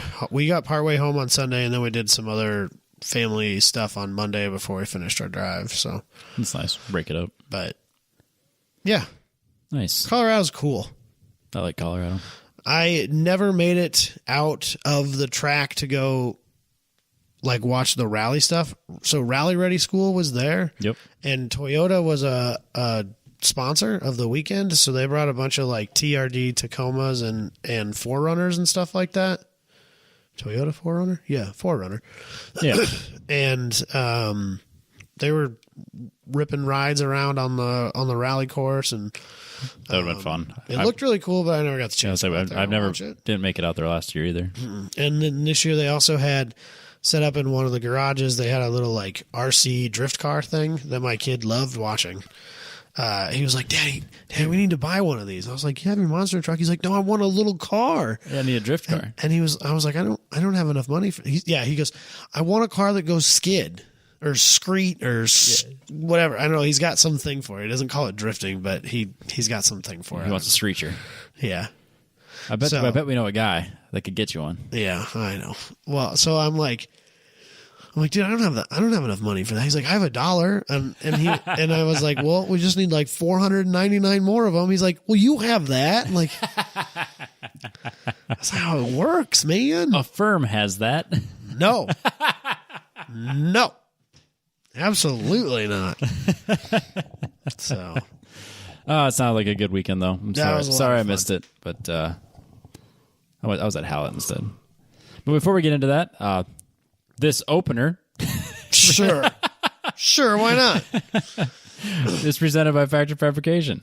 For all your cage and rail needs, if you need to get railed, head over to factoryfabrication.com and ask for Booney. Tell him his favorite high horse teammate sent you.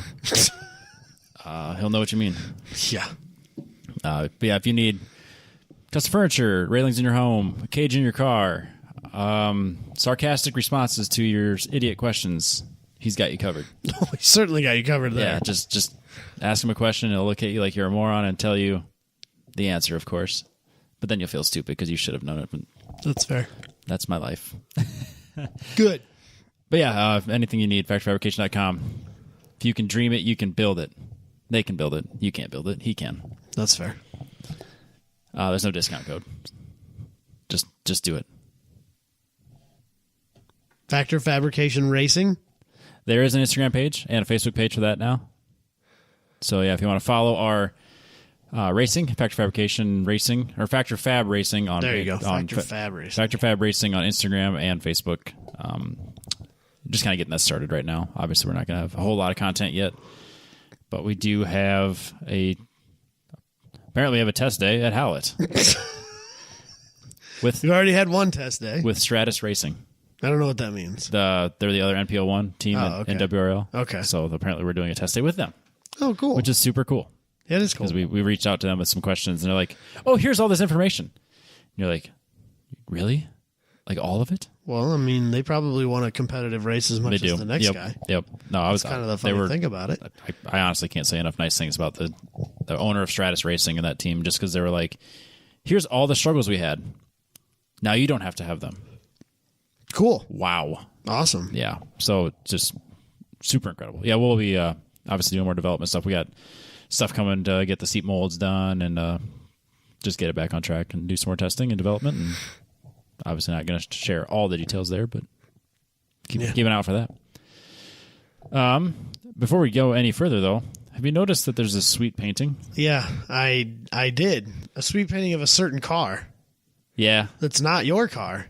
I don't have a say in things that just show up at my house. I mean, that's fair. I just go to the mailbox, or actually my porch, and it's just sitting there. It says, "Caution, do not bend." I'm like, this is from Eyes Up Auto Art, and I rip it open, and sure enough, it's a painting of a Datsun 240Z, A specific Datsun, no less. Yep, somebody, a Petrobox guy, yeah, if you will. A certain guy might own this one. Yeah, so I don't know why the person that owns the car doesn't have a copy of it, but why he didn't buy it himself. I honestly don't know if he sent it to me just to hang it on the wall in the studio, or if E-Man bought it and sent it to me. Who asked you for the address? No. That's something else entirely? Yep. Neat. That's a trap. I know it is. That's not a trap. This is not a trap. This cool. This is a super nice gift. The reason I asked for your address, 100% a trap. Fuck, I knew but we're in it together, Robbie. Okay. But yeah, so this painting of E-Man's Datsun, done by Eyes Up Auto Art, he posted on his page, and I was like, that looked really good in the studio. And I don't know if E-Man paid him for it and sent it to us, or if he just sent it to us. I think he probably just sent it to us. I hope he did, because it's funnier that way. It is way funnier because he's never getting it. No, that's going on that wall. Absolutely. I was going to hang it up before the show and then realize I don't have anything to attach a little hook on it. Right. Because it's kind of thin, not anything I want to just screw a bunch of holes into. Right. So I'm going to wait to get the proper things. But so now it's just covering a photo of me and my wife. So it's sitting there. It's way better. Yeah, for sure. No one wants to see a picture of me. Just you, though, Robbie. Good cover. Everybody wants to take a look at her. I get that. Jesus Christ. Anyways, yeah, so that's a super cool painting, and I'm glad that it showed up at my house and not E-Man's. He's been doing a lot of really cool stuff lately. Yep, he's been mastering his craft, for sure. Yeah. Check it out. Yep, Eyes Up Auto Art on Instagram, Facebook, stuff like that. Not a sponsored ad. No, it's just a friend. Just check him out. Yeah, he's just a friend. It's cool. Robbie, what'd you do at Hallett? Oh. How did Hallett go? Do you want to talk about Hallett? Yeah. So anything significant? Not really. Okay. Where's my cars? There's my cars. Went to Hallett. Me, Austin Covey, and Dusty Nixon all decided that... and Paul Nixon decided that who cares about Alpine Horizon? That's where all the loud drifty boys are. So we just wanted to have a nice, quiet... I think next year it's just going to be drift cars. There were more drift cars than there were time attack cars. Was there really? I think there were 90 drift cars and 75 time attack cars. 90? I think so, yes. That's insane. I think that only 40 of them took track, but... Oh, really? I don't know. There were a lot of cars that were parked in the paddock the whole weekend. Weird. There was an FRS with a Ferrari motor in it that wasn't Ryan Turek's. Jeez. That never made it out on track. Weird. That'd be cool. Like, but why? Yeah, weird. I don't know. But yeah, so we went to Hallett. I thought I originally was going to have to be kind of like there in an official capacity to help with time, like Midiv time attack, and that ended up not being the case. I was just there driving. I mean, I helped the tech a little bit, but I really didn't. I wasn't there officially. And then, we kind of had to choose, was it Hallett or Pikes Peak International, and I was leaning towards Hallett, and I had just finished rebuilding the transmission. I wanted to make sure, like, let's do a shakedown event at a track I really like, rather than just jumping into a race at a track I don't like as much. Right, I get that.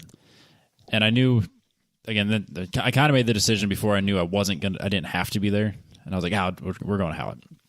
So we did the event, and I knew that this was kind of coming my way, whereas I could not go a session without just coolant disappearing. Just fucking gone. Okay. And I knew this was coming. But it didn't, like, smoke? Never. Not. Hallett was the first weekend it ever smoked. Ever. Oh, okay. Ever. Okay, I didn't know it did that. Yep. Okay. And it was the weirdest thing because I started up in the morning, no smoke. Actually, even before like getting it prepped for the event, no smoke. Even the first sessions, no smoke. But I was fighting overheating issues. Like, it was constantly like just kind of bouncing around, and never really trusted it.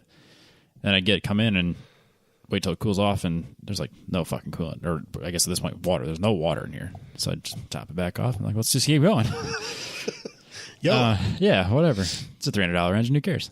And then, but I started it, drove up to grid, shut it off, started it back up again, and then it just like started just puking smoke. But it went away, so we just sent it. Yeah, fuck it. So I was like, no, it'll go away. It's fine. So then Saturday night, I threw in a $30 bottle of head gasket in a can. Yep. Yeah, that didn't do shit. Nope. I didn't think that did do. I've always kind of wondered that. Yeah.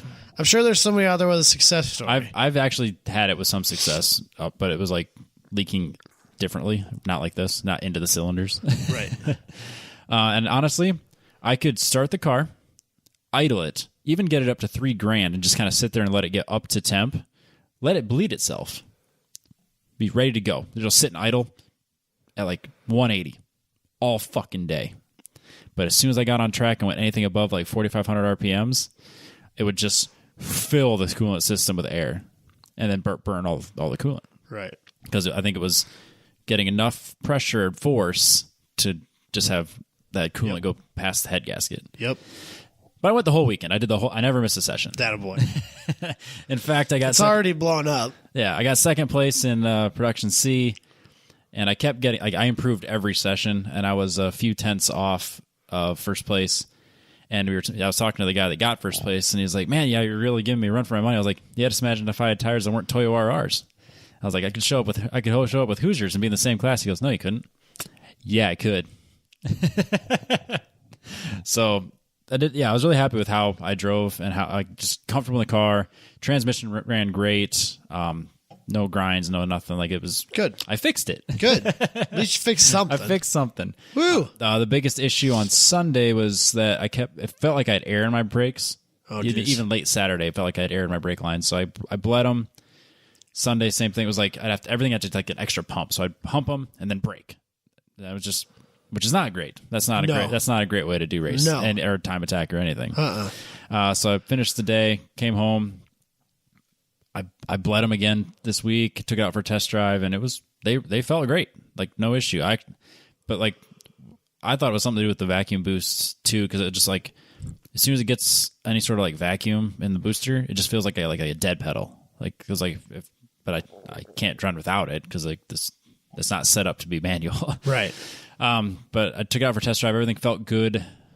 So I felt like there was a little bit of air in the lines towards the rear that I just must have worked its way out of the system now, and I was starting to really notice it. But felt great. But this was Saturday after this. So I'm kind of jumping around a little bit.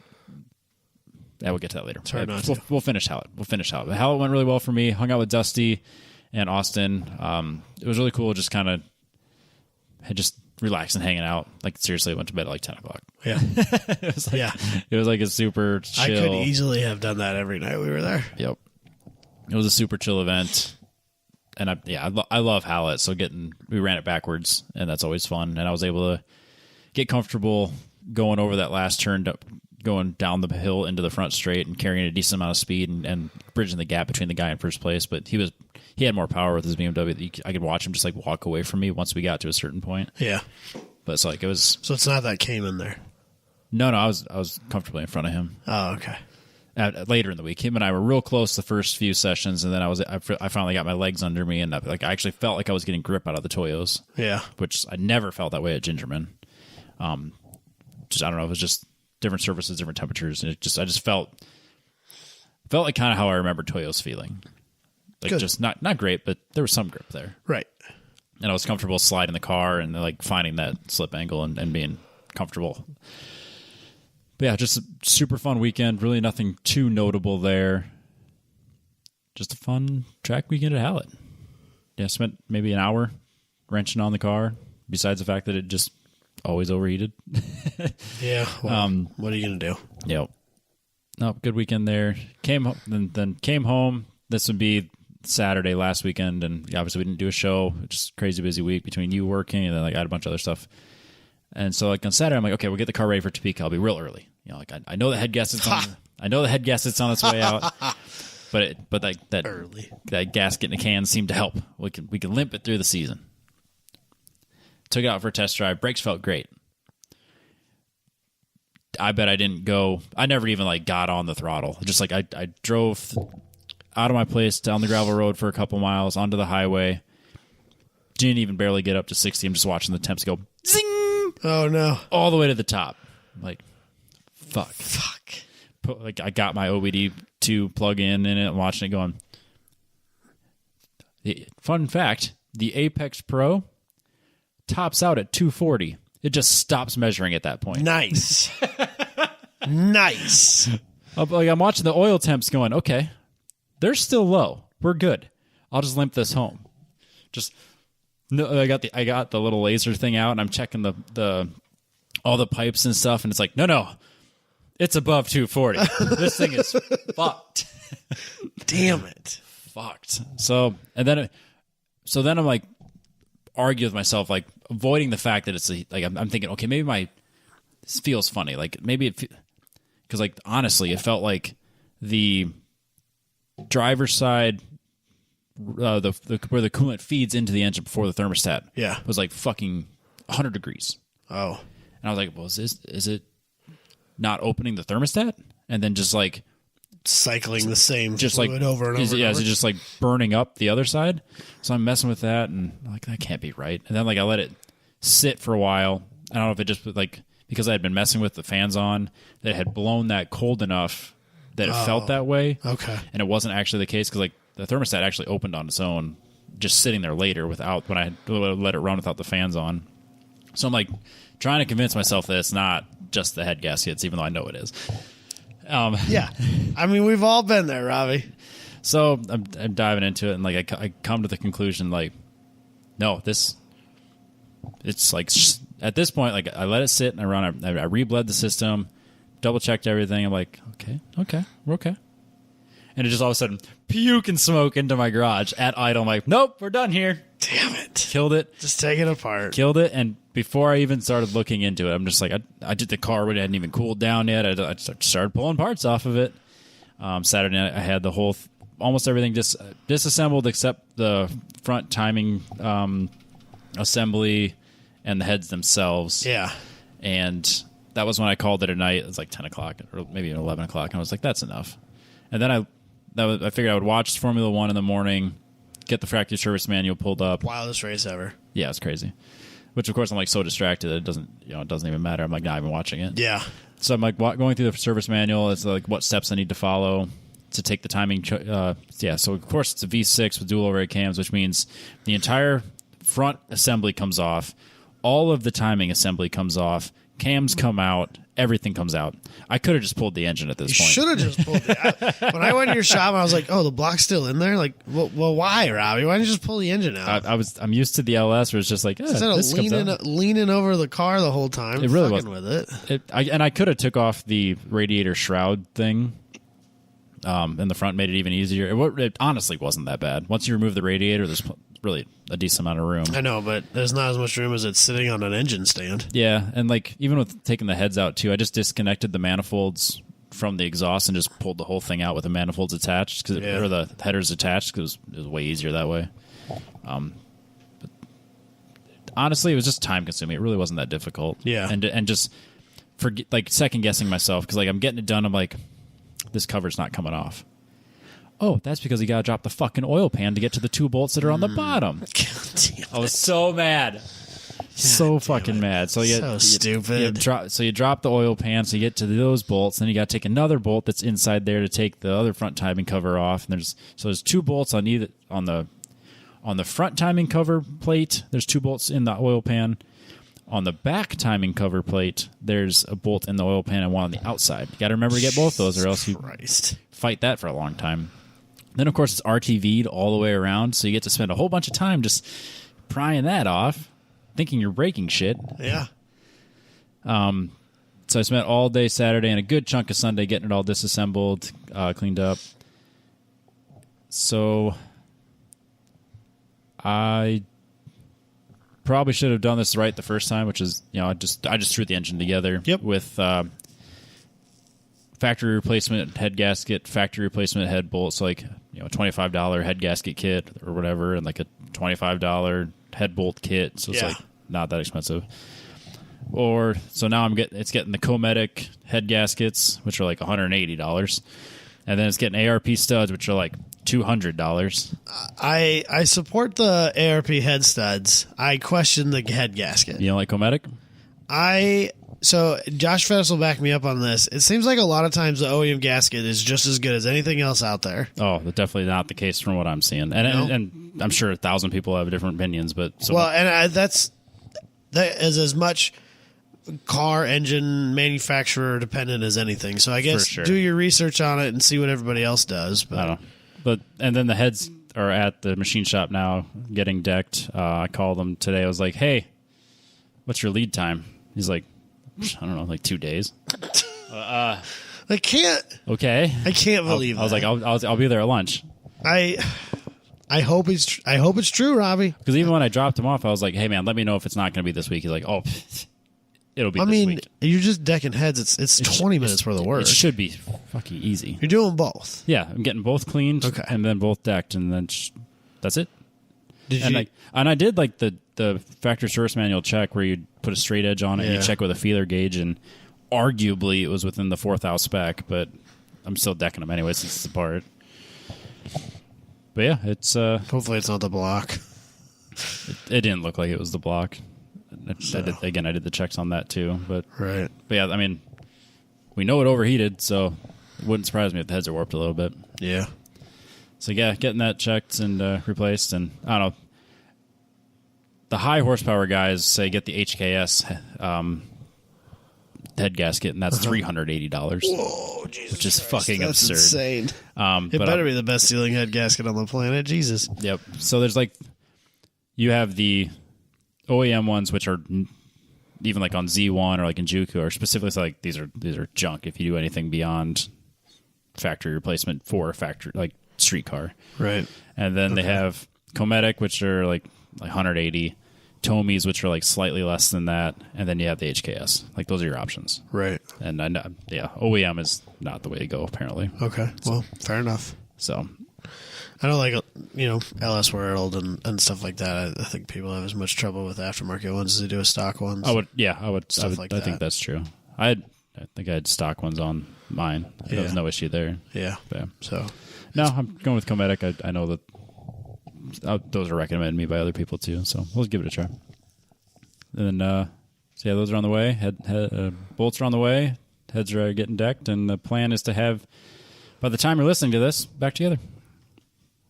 If I can pick the heads up before I get off work on Friday, I'll just get it mostly assembled Friday and Saturday, and hopefully be running, checking something for testing on Sunday. Is the plan. Cool. Yeah. So lots of work, lots of wrenching. Fucking annoying. Never stops. No, and I was hoping to limp through the season because I knew I wanted to do a good refresh on it over the winter because I knew those head gaskets were probably self-inflicted. Questionable. Yeah, well, I kept overheating all year. Just like, and probably during the GLTC race when I didn't have any gauges. Oh, yeah. You know? Yeah. I didn't think about that. Yeah. Because it was, I don't know, it'd get to a point where like it would overheat and then it would find like a happy place where it would actually like be happy where it was okay. And like it would claim that it's at like an operating temperature. And then I'd pull off track and it'd fucking just spike. Right. I was like, okay, well, just air in the system. And there was. Yeah. Yeah, there was. Yeah, so I knew that was an issue that was going to have to be addressed. So hopefully that's all it is just the gasket and the... I said, I don't think there's anything wrong with the bolts, so I'm going to get the ARPs and just do it while I'm in there. Yeah. So yeah, lots of wrenching. And then on a fun side, though, we did go to RPM and test drive the NP01. And that was good times. Did it ruin you? Yeah, no, it's the fucking best. The fucking best. Yep, it's... So did you struggle with anything, like getting acquainted? Not like, really. Is the seating position really hard to deal with? Yeah, because you have to have a molded seat, and guess what we didn't have? Yeah. So it's got like a pan, and the idea is every single driver molds a seat for that pan. Yeah, pick the pan out. Or yeah. pick the seat out every time. Yeah, and we didn't do that. We didn't have time because we picked it up on Saturday or Friday, and then had a test day at RPM on Tuesday. Right. So we brought it in, and we brought one of Josh Jones's like shifter cart seats and set it in the pan, and then just use the harness to kind of hold us in place. So basically, the whole day, I was super bruised because I was bouncing my right knee off the cage, and then I was using my shoulder blades to kind of like hold myself in place on the back of the top of the seat. Right. So like just like super bruised on the tips of those blades of my shoulders. Right. And like then I'd come in and my hands were just like super tired because I'm sitting there hanging on the steering wheel. I'm literally holding myself on the steering wheel. I think we did like 4 or 5 sessions. The only session I was like really happy with was like third or fourth, like I think it was the 4th session where like for some reason I'd gotten the seat in a pretty comfortable position and I was able to relax and just drive, and it felt great. Yeah. But every other session I came in like totally exhausted after like 20 minutes because I'm just fighting just to keep myself in a position, let alone an optimal one. Yeah. And so it's got no power steering, no ABS, manual brakes. It's like not boosted. But always like 1,500 pounds. Yeah. So who cares? Yep. 1,500 pounds. Yeah. Is that with you in it? 1,600 ish. Yeah, 1,650. I think is kind of what is the wet weight. Yeah. 200 force. 210. Yeah. 210. Jesus Christ. Yeah, she scoots. Josh jumped in and basically put a faster time than his Corvette, like on the first session, like before even getting comfortable in the car. Yeah, I don't have any doubt of that in my mind. It was quick, and but yeah, like real aero that fucking works. Yep. Yeah. So Josh spent wind tunnel tested. Josh spent a decent amount of time towards the end of the day just adjusting brake biasing and getting because none of us had driven it. And we're just kind of getting comfortable with the idea of it, let alone optimizing it. Yeah. Because we weren't chasing lap times by any stretch of the imagination. But yeah, towards the end of the day, Josh was messing with brake bias, trying to get it a little more balanced. The only thing I compare it to is kind of like on iRacing with the Spec Racer Ford, because I was trying to like find that limit where you like hang the ass end out a little bit. Yeah. And like with the rear engine car, it doesn't really work. Like with the Z, you can just kind of throw it around. Yeah. With this, you get to a point where it's just like, nope, back's going around. It's gone now. Did you spin it? Everyone spun it at least once, except Booney. Booney didn't spin it. Means he wasn't trying hard enough. Yep. Yeah. I think we were just like pushing it in different places. Like I spun it on turn 3, that big long double Apex. Right-hander. Yeah. And I was just like, I didn't set it up quite right, and I was kind of like trying to like adjust it and hang the rear end out and kind of find that slip angle limit.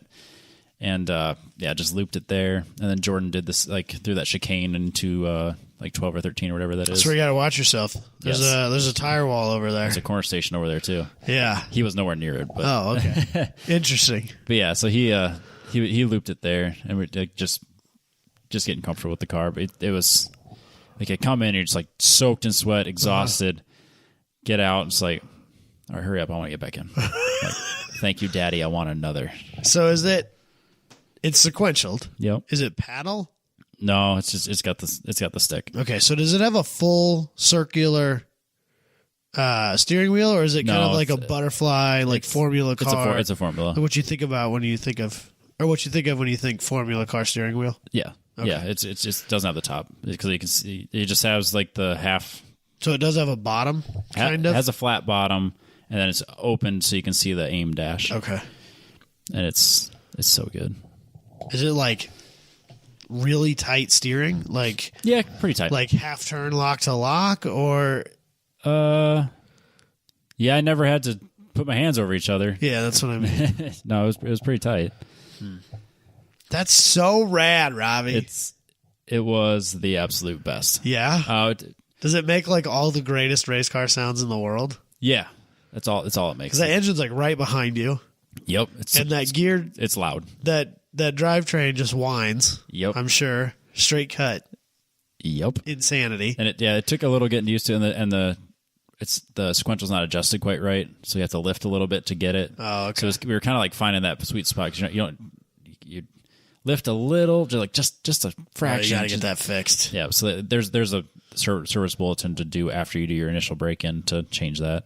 Oh, okay. And so we have to do that tomorrow actually, and then like same with braking too. You kind of find that spot where it just kind of like goes into place rather than because if you force it, it just wasn't quite right. But like you could find like as you're braking, you like push into place. So it could be optimized yet, but it was still fucking amazing.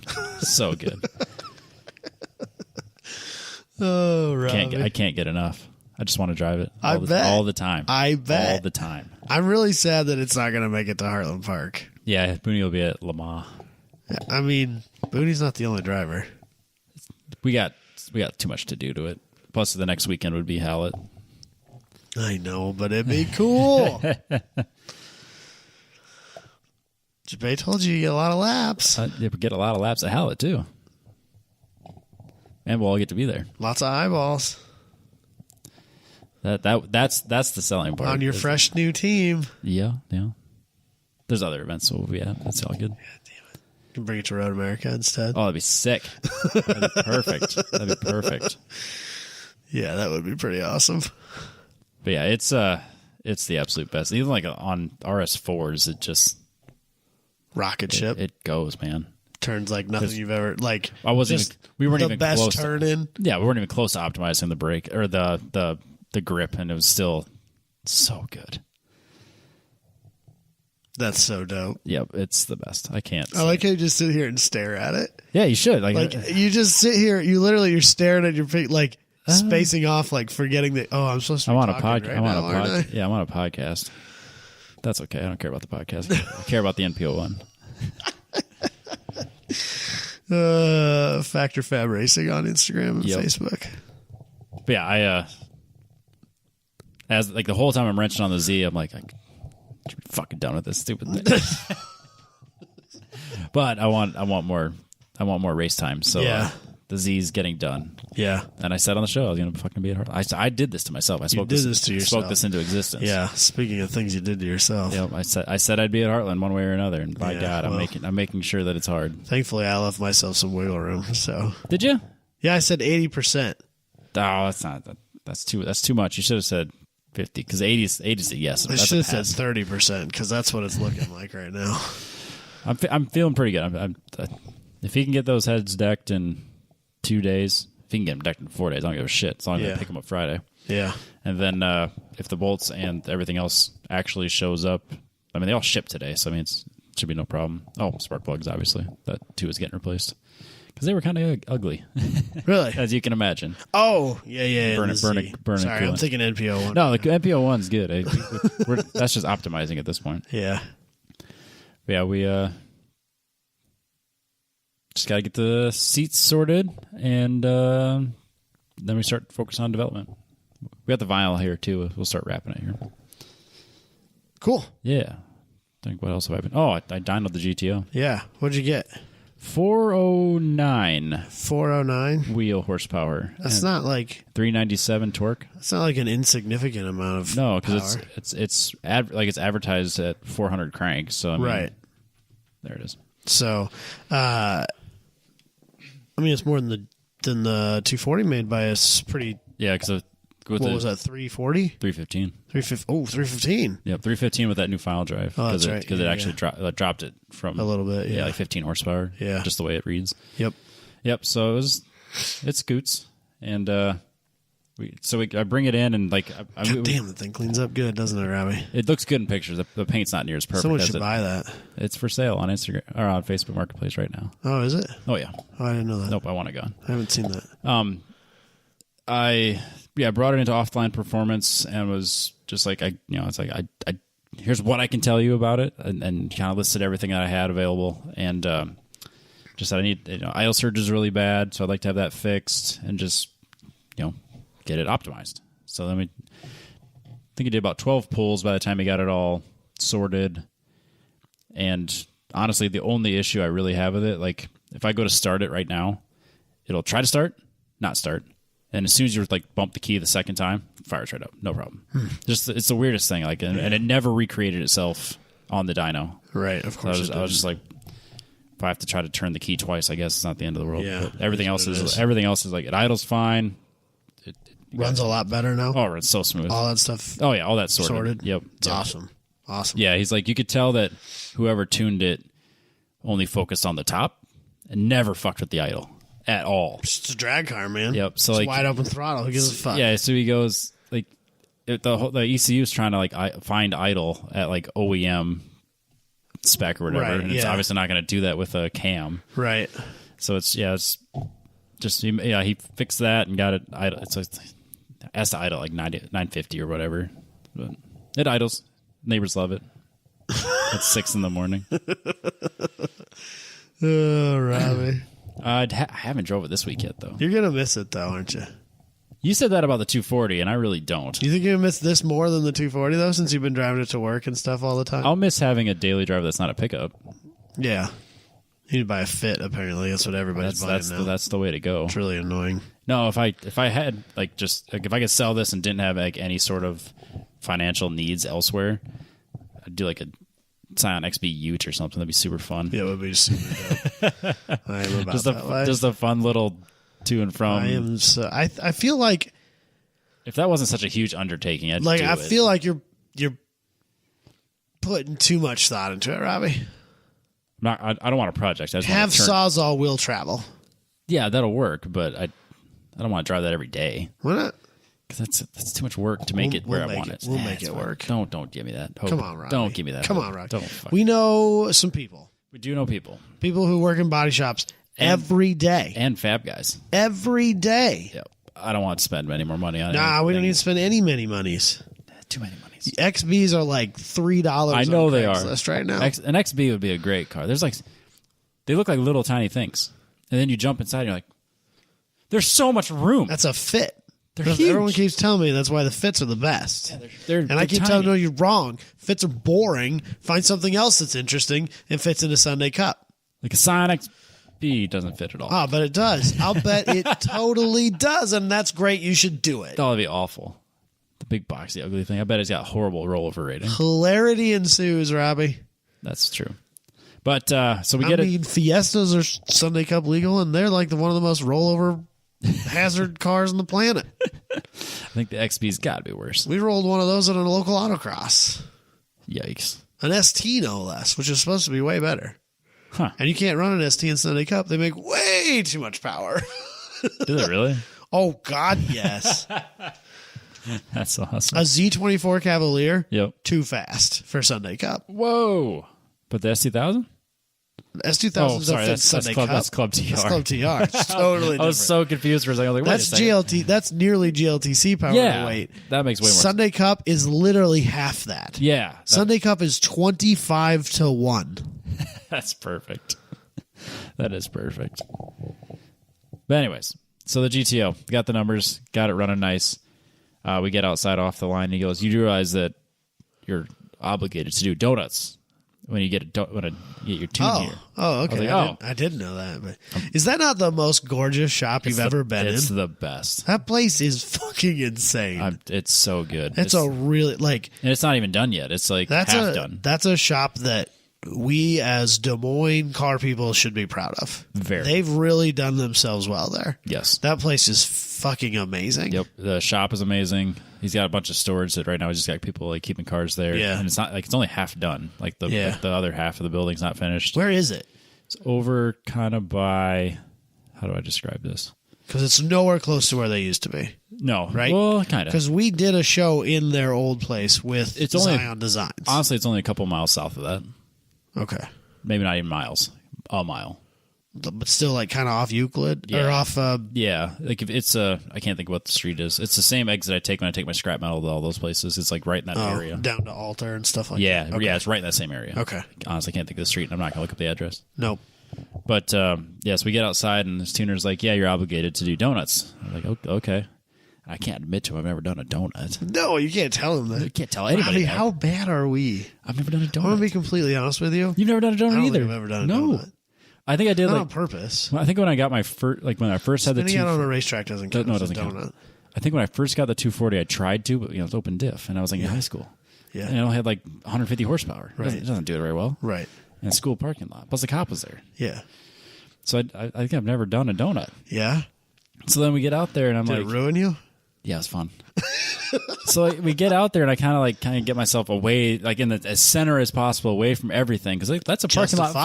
That's a parking lot full of cars. Yeah, like kind of expensive ones, probably, like really well built Subarus. So lots of them. So I go around and I kind of give it, I give it a little gas, and I kind of loop it a little bit. And I'm like, well, that's shitty, and then I kind of like get myself in a better position, and I just like fucking mash it, and like I did like 2 full loops, and then like I set myself up perfectly to line up and just leave. Like I know it's just like the smoke's rolling off the tires. I'm waving, see ya, and it was perfect. Like this is my big red white trash donut making machine. It's amazing. See, Rob, you don't want to sell it. I didn't say I didn't want to, but I have to. I just don't need it. I get that.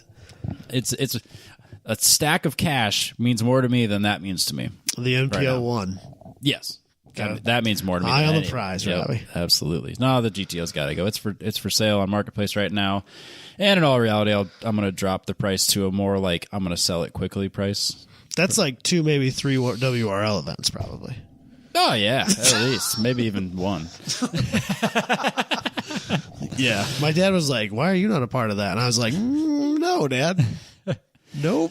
Yep. So the GTO is for sale. If you want it, hit me up. I'll give you a sweetheart deal. Why would you say that? As sweetheart as of a deal as I could possibly make you, without losing my ass on it. I'm not giving away a car. Obviously. I mean, yeah. So it's for sale. It's only done 1 burnout, everybody. It's 2 donuts. It's adult owned, never abused. Always babied. I will never forget when I was selling my Audi. Somebody sent me a text message and opened with, has it been adult driven? And I responded with, I am an adult and I do drive the car relatively nicely. Yeah. But it is a sports car. And as such, I've taken it out on a few backcountry roads at late evenings and enjoyed it. Yeah, of course. What the fuck is that supposed to mean? I can't. There's no way I could be like, yeah, it's not been abused. Baby, its whole life. It's got fucking line lock on it. I can't say that. It's got a giant cam and line locks. Yeah. It came with drag radials. If you want them, I'll throw them in with the car. Yeah. It's got almost an entire set of white line bushings that haven't been installed. You can have those too. I don't care. I don't know, man. It's a great car. I really like the GTO a lot, but still has to go. Yeah, I get it. Keeping the 350Z running, paying for the house in my life, priorities, Yeah, adulting sucks. It does suck.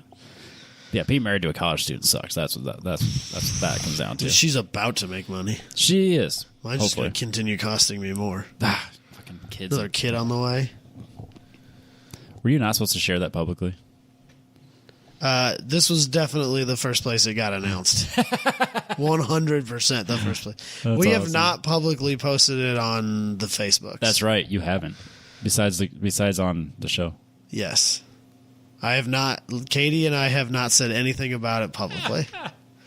So she doesn't care. I already told her. Yeah. She knows. And it's not that big a deal. It's just like, I mean, I already kind of feel bad about it, but like, it's the second kid. It's not as big of a. It's not the same. Yeah, it's not the same type. It doesn't mean we love her any less. Yeah.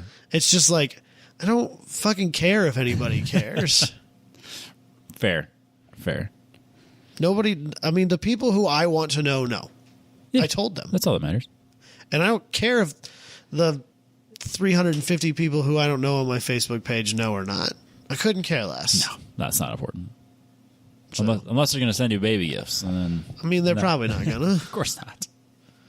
So, I don't think I've done anything else. I've just wrenched. Let's shut this shit down. My hands are all beat Robbie. up. I'm tired. Before we do, I'm going to remind everybody to head over to ApexTrackCoach.com. And petrolbox.com. Oh my god! And Petrolbox. Forgot them too. We've done a 2-hour show, and I'm slowly working through. And I should have interrupted you during the Alpine Horizon. Sorry. First, I'll remind everybody: mypetrolbox.com. Use the code TTP15 for 15% off your first box or anything available in the store. They have leashes, masks, because let's be real, that's coming back, and car care products, shirts, all sorts of gear. And if you sign up, you get. If you get a monthly box, you are automatically in the drawing for a free set of wheels that they give away every month, Rotiform wheels. So if you want to have a chance at probably the best odds of any giveaway I'm aware of. Probably. Especially if something of that value. Yeah. Like the numbers game involved in that, it's got to be pretty good. It's about as good as it gets. Yeah, absolutely. So if you want to get dog leashes, shirts, socks, car care products, just glass cleaner, pretty soon, allegedly, there's going to be some Eagle Grit again. I keep saying it. I keep saying it. I'm going to speak it into existence like I did my fucking head gaskets. Bottle openers, flasks. I mean, tools. Don't forget about the tools. Gloves. I need to get me another set of one of those mechanics gloves. I love those. Where else are you going to get mechanics gloves for $15 plus 15% off? Yeah. Nowhere. It's cheap. Nowhere. Cheapy McCheap's a lot. Or if you want to get one of my favorite books, Go Like Hell by AJ Baim, that's $13. Plus, you get 15% off if you use our code TTP15. A Ross Bentley book. A Ross Bentley, The Lost Art of High Performance Driving, is also available on their store. That's $17, but 15% off if you use our code. Hurts me. Yep. I already have my copy. Ready? I don't have that one. I have this like Autocross Secrets or whatever. I got this one and the Ultimate Speed Secrets. I have the one that's specifically about autocross. I did not get that one. Weird. Can't imagine why you wouldn't have gotten this one's all abused because I read it like a Bible. This is in no way, shape, or form a knock on Ross Bentley. Yeah. This is just a huge difference between me and you. Yes. I can't read them. Oh, I can't read them before bed because my mind just starts spinning. Because I think of all the things I need to be doing, either whether it's driving or car setup. Like I have like a bunch of Carol Smiths, like engineer to win, prepare to win. What's the other one? Oh shit, there's another one. Prepare to win, engineer to win. There's another one. It's all about like car setup. Yep. Can't read it before bed because all I think about are like setup things. See, if I was trying to do something on my car, I could pull it out and read like about it and then go apply it. But I can't just like sit down in my comfy chair and read Ross Bentley Speed Secrets. I can't fucking do it. You can see like it's highlighted. Nah, dude, I've gone bored. I've gone through it and I read it and like just right in the like one of the first chapters, like driver position. I'm like reading it, I'm like highlighting, I'm like put it down. And I go out to the car and I like adjust shit. See, now that I can do, but like, but it's just like at midnight because I got to work at 6. You know, if I sat down to read it before I went to bed, I'd just fall straight to sleep. I wouldn't even get through the one page. But yeah, so mypetrolbox.com. Use the code TTP15. You can get 15% off your mechanics gloves, or your Ross Bentley book, or your Reese Monkey gloves, or your shirts, or or your box for every month of box. And then always, as always, my ApexPro, my ApexTrackCoach.com. There you go. It is late. Yeah, this is a long show. Gen 2 available. They are available at a couple stores. They're not available in the Apex Track Coach website. I think they're few and far between. So they are available if you go to a couple different sites, but you won't be able to use our code. If you want to pre-order it or get a hold of Andrew and get your own, use our code 10/10ths for you get, it's 10% off, so you basically get a free window mount and then some money off if you get the Gen 2 and the window mount.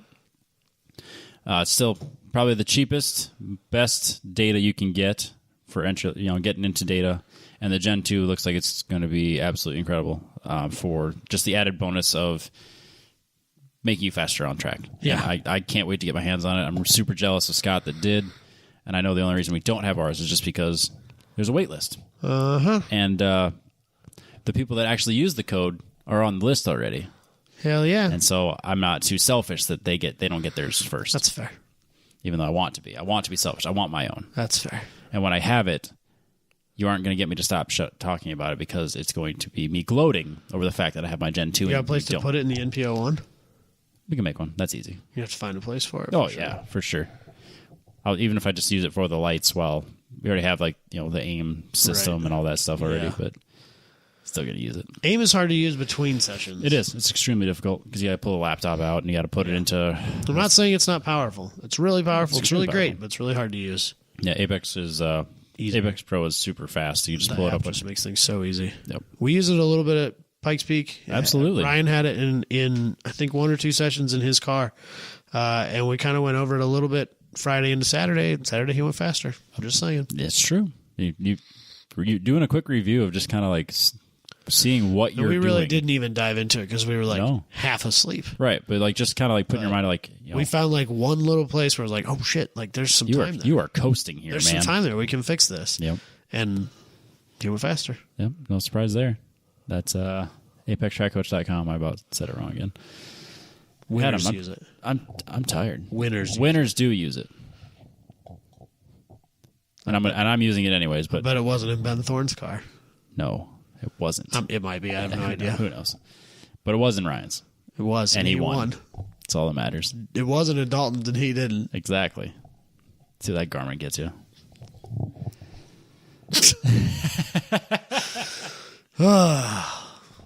So many arguments. I don't care. Let's move on. I'll die on that hill. I'm with you, Robbie, but we don't need to air it out here. No, ApexPro. That's where it's at.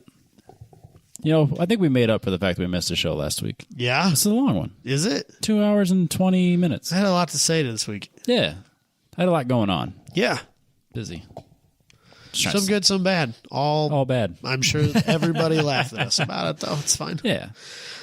I'm sure there's a lot of people who are really disappointed that Logan did not shotgun a high C. Yep. But, that's such his life. There's always next year. Yep.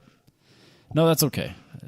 And there's always Topeka. And that's the event that everyone needs to be at. He will be coming to Topeka, but I don't know if he'll be staying the night in Topeka. Oh, that's because I think that they're just going to be there for one day, and they're probably just going to go back home. I'll stay there, but that's fair. Home. That's close enough for that. Yeah. Yeah, I'm super looking forward to that event. That apparently is a week sooner than I realized. So, chop, Robbie.